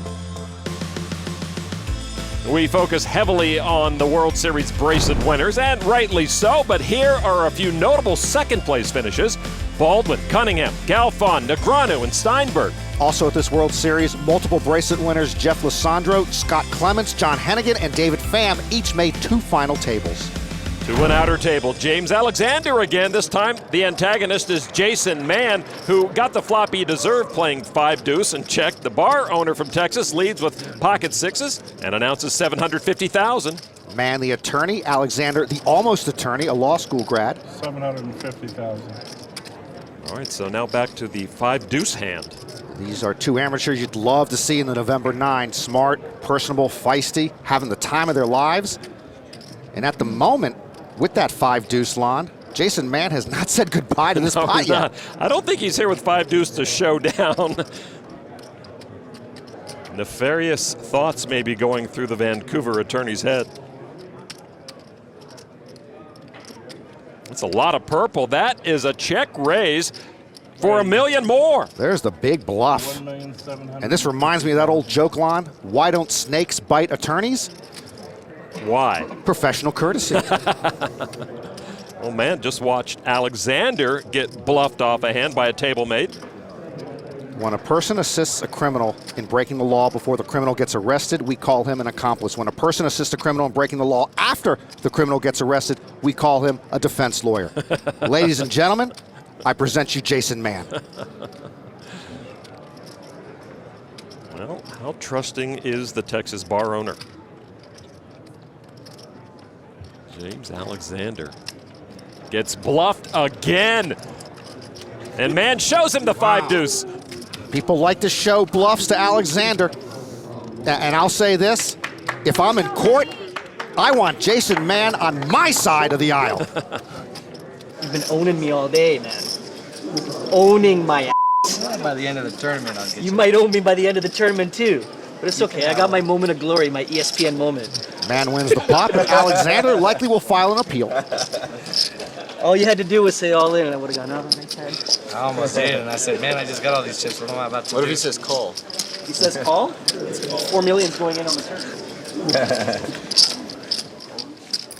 31 remain. Average stack up to 6.1 million and change. Back to a very talented featured table and a wide range of chip stacks late here on day 6. We're playing down to our final 27 here on day 6. Action on Carlos Mortensen, early position. 6-4 off into the muck. Sergio Castelluccio, the Italian pro with 2 red 10s, quickly raises to 200,000. Everyone min raises. It's so boring. Come on, people, mix it up. Even Kim Kardashian goes out every once in a while without a Louis Vuitton handbag. Folded to the big blind. Jackie Glazier, ace, queen, offsuit. She got a part-time job as a teenager to pay for tennis lessons. Sports has built a competitive drive in her. I never give up, she says. Getting short on chips again. I'm all in. Jackie announces all in for almost 2 million. A quick call from Castelluccio and his 10s. Well, she's had one move of late, and it's been working. Glazier under 20 big blinds and looking for another double up. Jackie's avenue to this point, not unlike many others, playing well, getting a card here and there, strong folds. Now another prime moment in this main event for Jackie Glazier. The flop, all 9s. Well, she's still looking for an ace or a queen, but she got another out. Well, it's been a lot of pressure on the last woman standing, and you can just feel her anxiety. She's just on edge. Her rail on their feet. Turn card, 5 of clubs. Castelluccio still best. Jackie's husband, Jamie, and other supporters in the background there. Glazier's got to have an ace, queen, or 9, or her main event is over. The river card, King of Hearts, and the last woman standing stands no more at the 2013 main event. Good game. Thanks. Jackie has proven yet again on a World Series stage she is a poker talent, not one to be trifled with. Good luck, guys. Good game. Thanks, JC. Great run, but at the moment, great disappointment for Jackie Glazier. Castelluccio adds to his chip stack, but with this showing at the main event, Jackie Glazier adds another stellar performance to her resume. That's all right. Jackie Glazier's run as last woman standing comes to a conclusion. 31st place and the respect of poker players everywhere.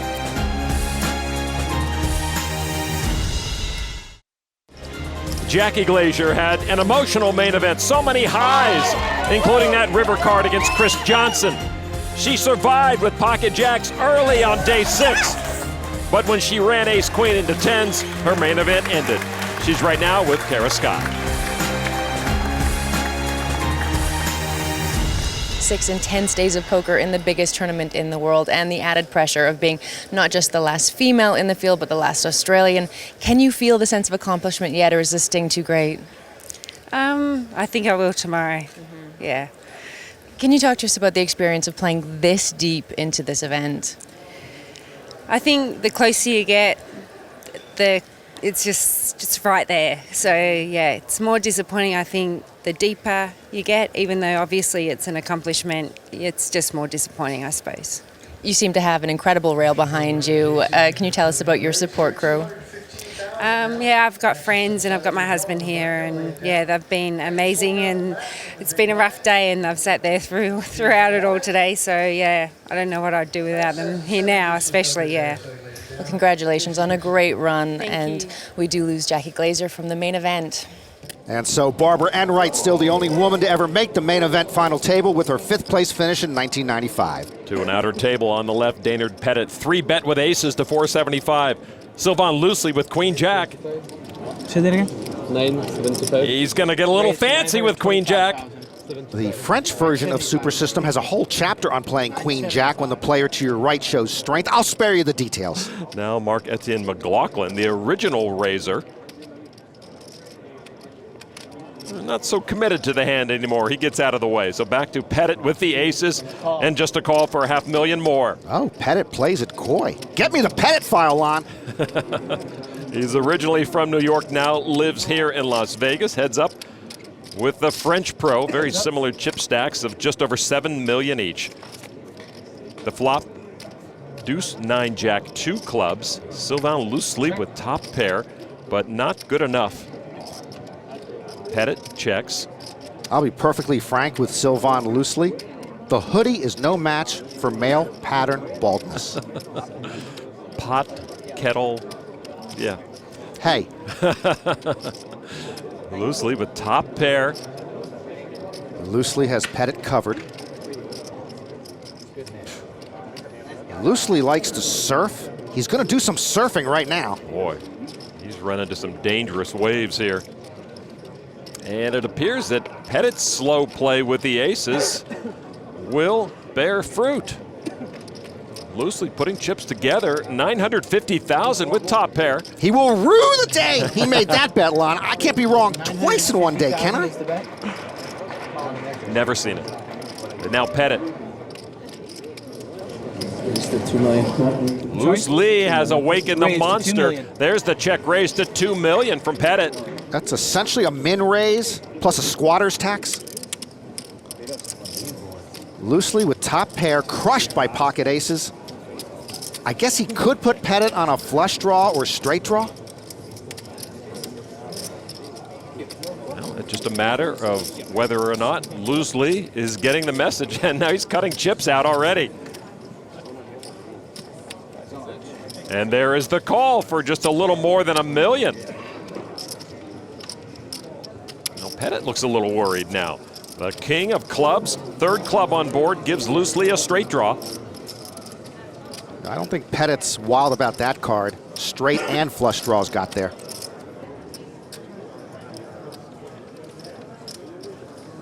Pettit checks again.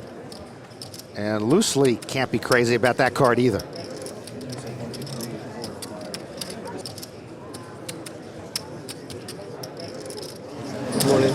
Von Loosli moves all in.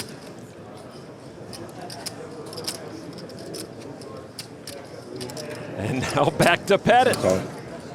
Pettit makes the call. He's the one at risk, and he's the one ahead. Yeah, Pettit made that call rather quickly and correctly. Big pot. Pettit looking at a top 3 chip stack here. But Loosli can still knock him out with a river 10, jack, or queen. Loosli fooling around pre-flop, then caught top pair, and now he's in deep. He'd be left with less than 1 big blind if he loses. River card is a 10! Loosli rivers a straight to knock out Pettit. That's brutal. Nice hand, man. Absolutely brutal. I'd ask for a recount if I'm Pettit. Daynard Pettit out in 30th place. Takes it with a smile, and Loosli now with a big stack.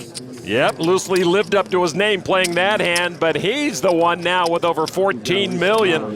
Sheepish, yes. Flush with chips, oh yeah. Daynard Pettit takes it with his head up. Every player has taken bad beats, some hurt more than others. This one Daynard Pettit will remember a very long time. His chips move into the top 3 stack of Frenchman Sylvain Loosli. Checking out the day 6 action as fans get some pictures with the poker brat. I'm slightly ahead, actually. Well, not ahead, but James Alexander's Jack-10 suited is a slight favorite over the pocket trays of Philip Long, who's all in for his last $1.5 million. And I already used my one time. I don't have to get real lucky. I actually have to hold up. One of those situations where the pocket pair is allegedly an underdog, not according to my Maryland math. Here's the flop.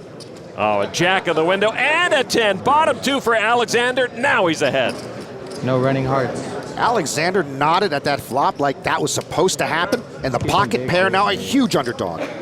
A 9 on the turn, the light in the tunnel dimming for Long.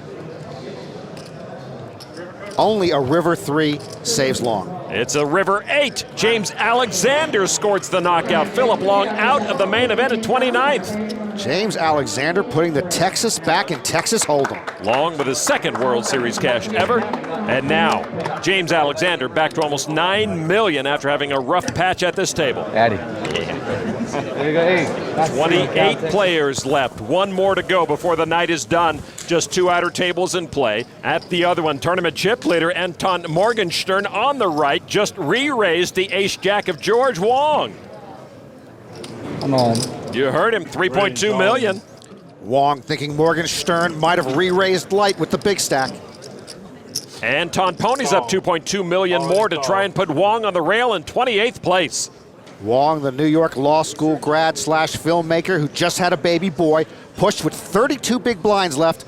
Unfortunately for him, Morgenstern had a big enough hand. All eyes on this table. Could this be the end of day 6? Morgenstern trying to get us to our final 3 tables of the 2013 main event.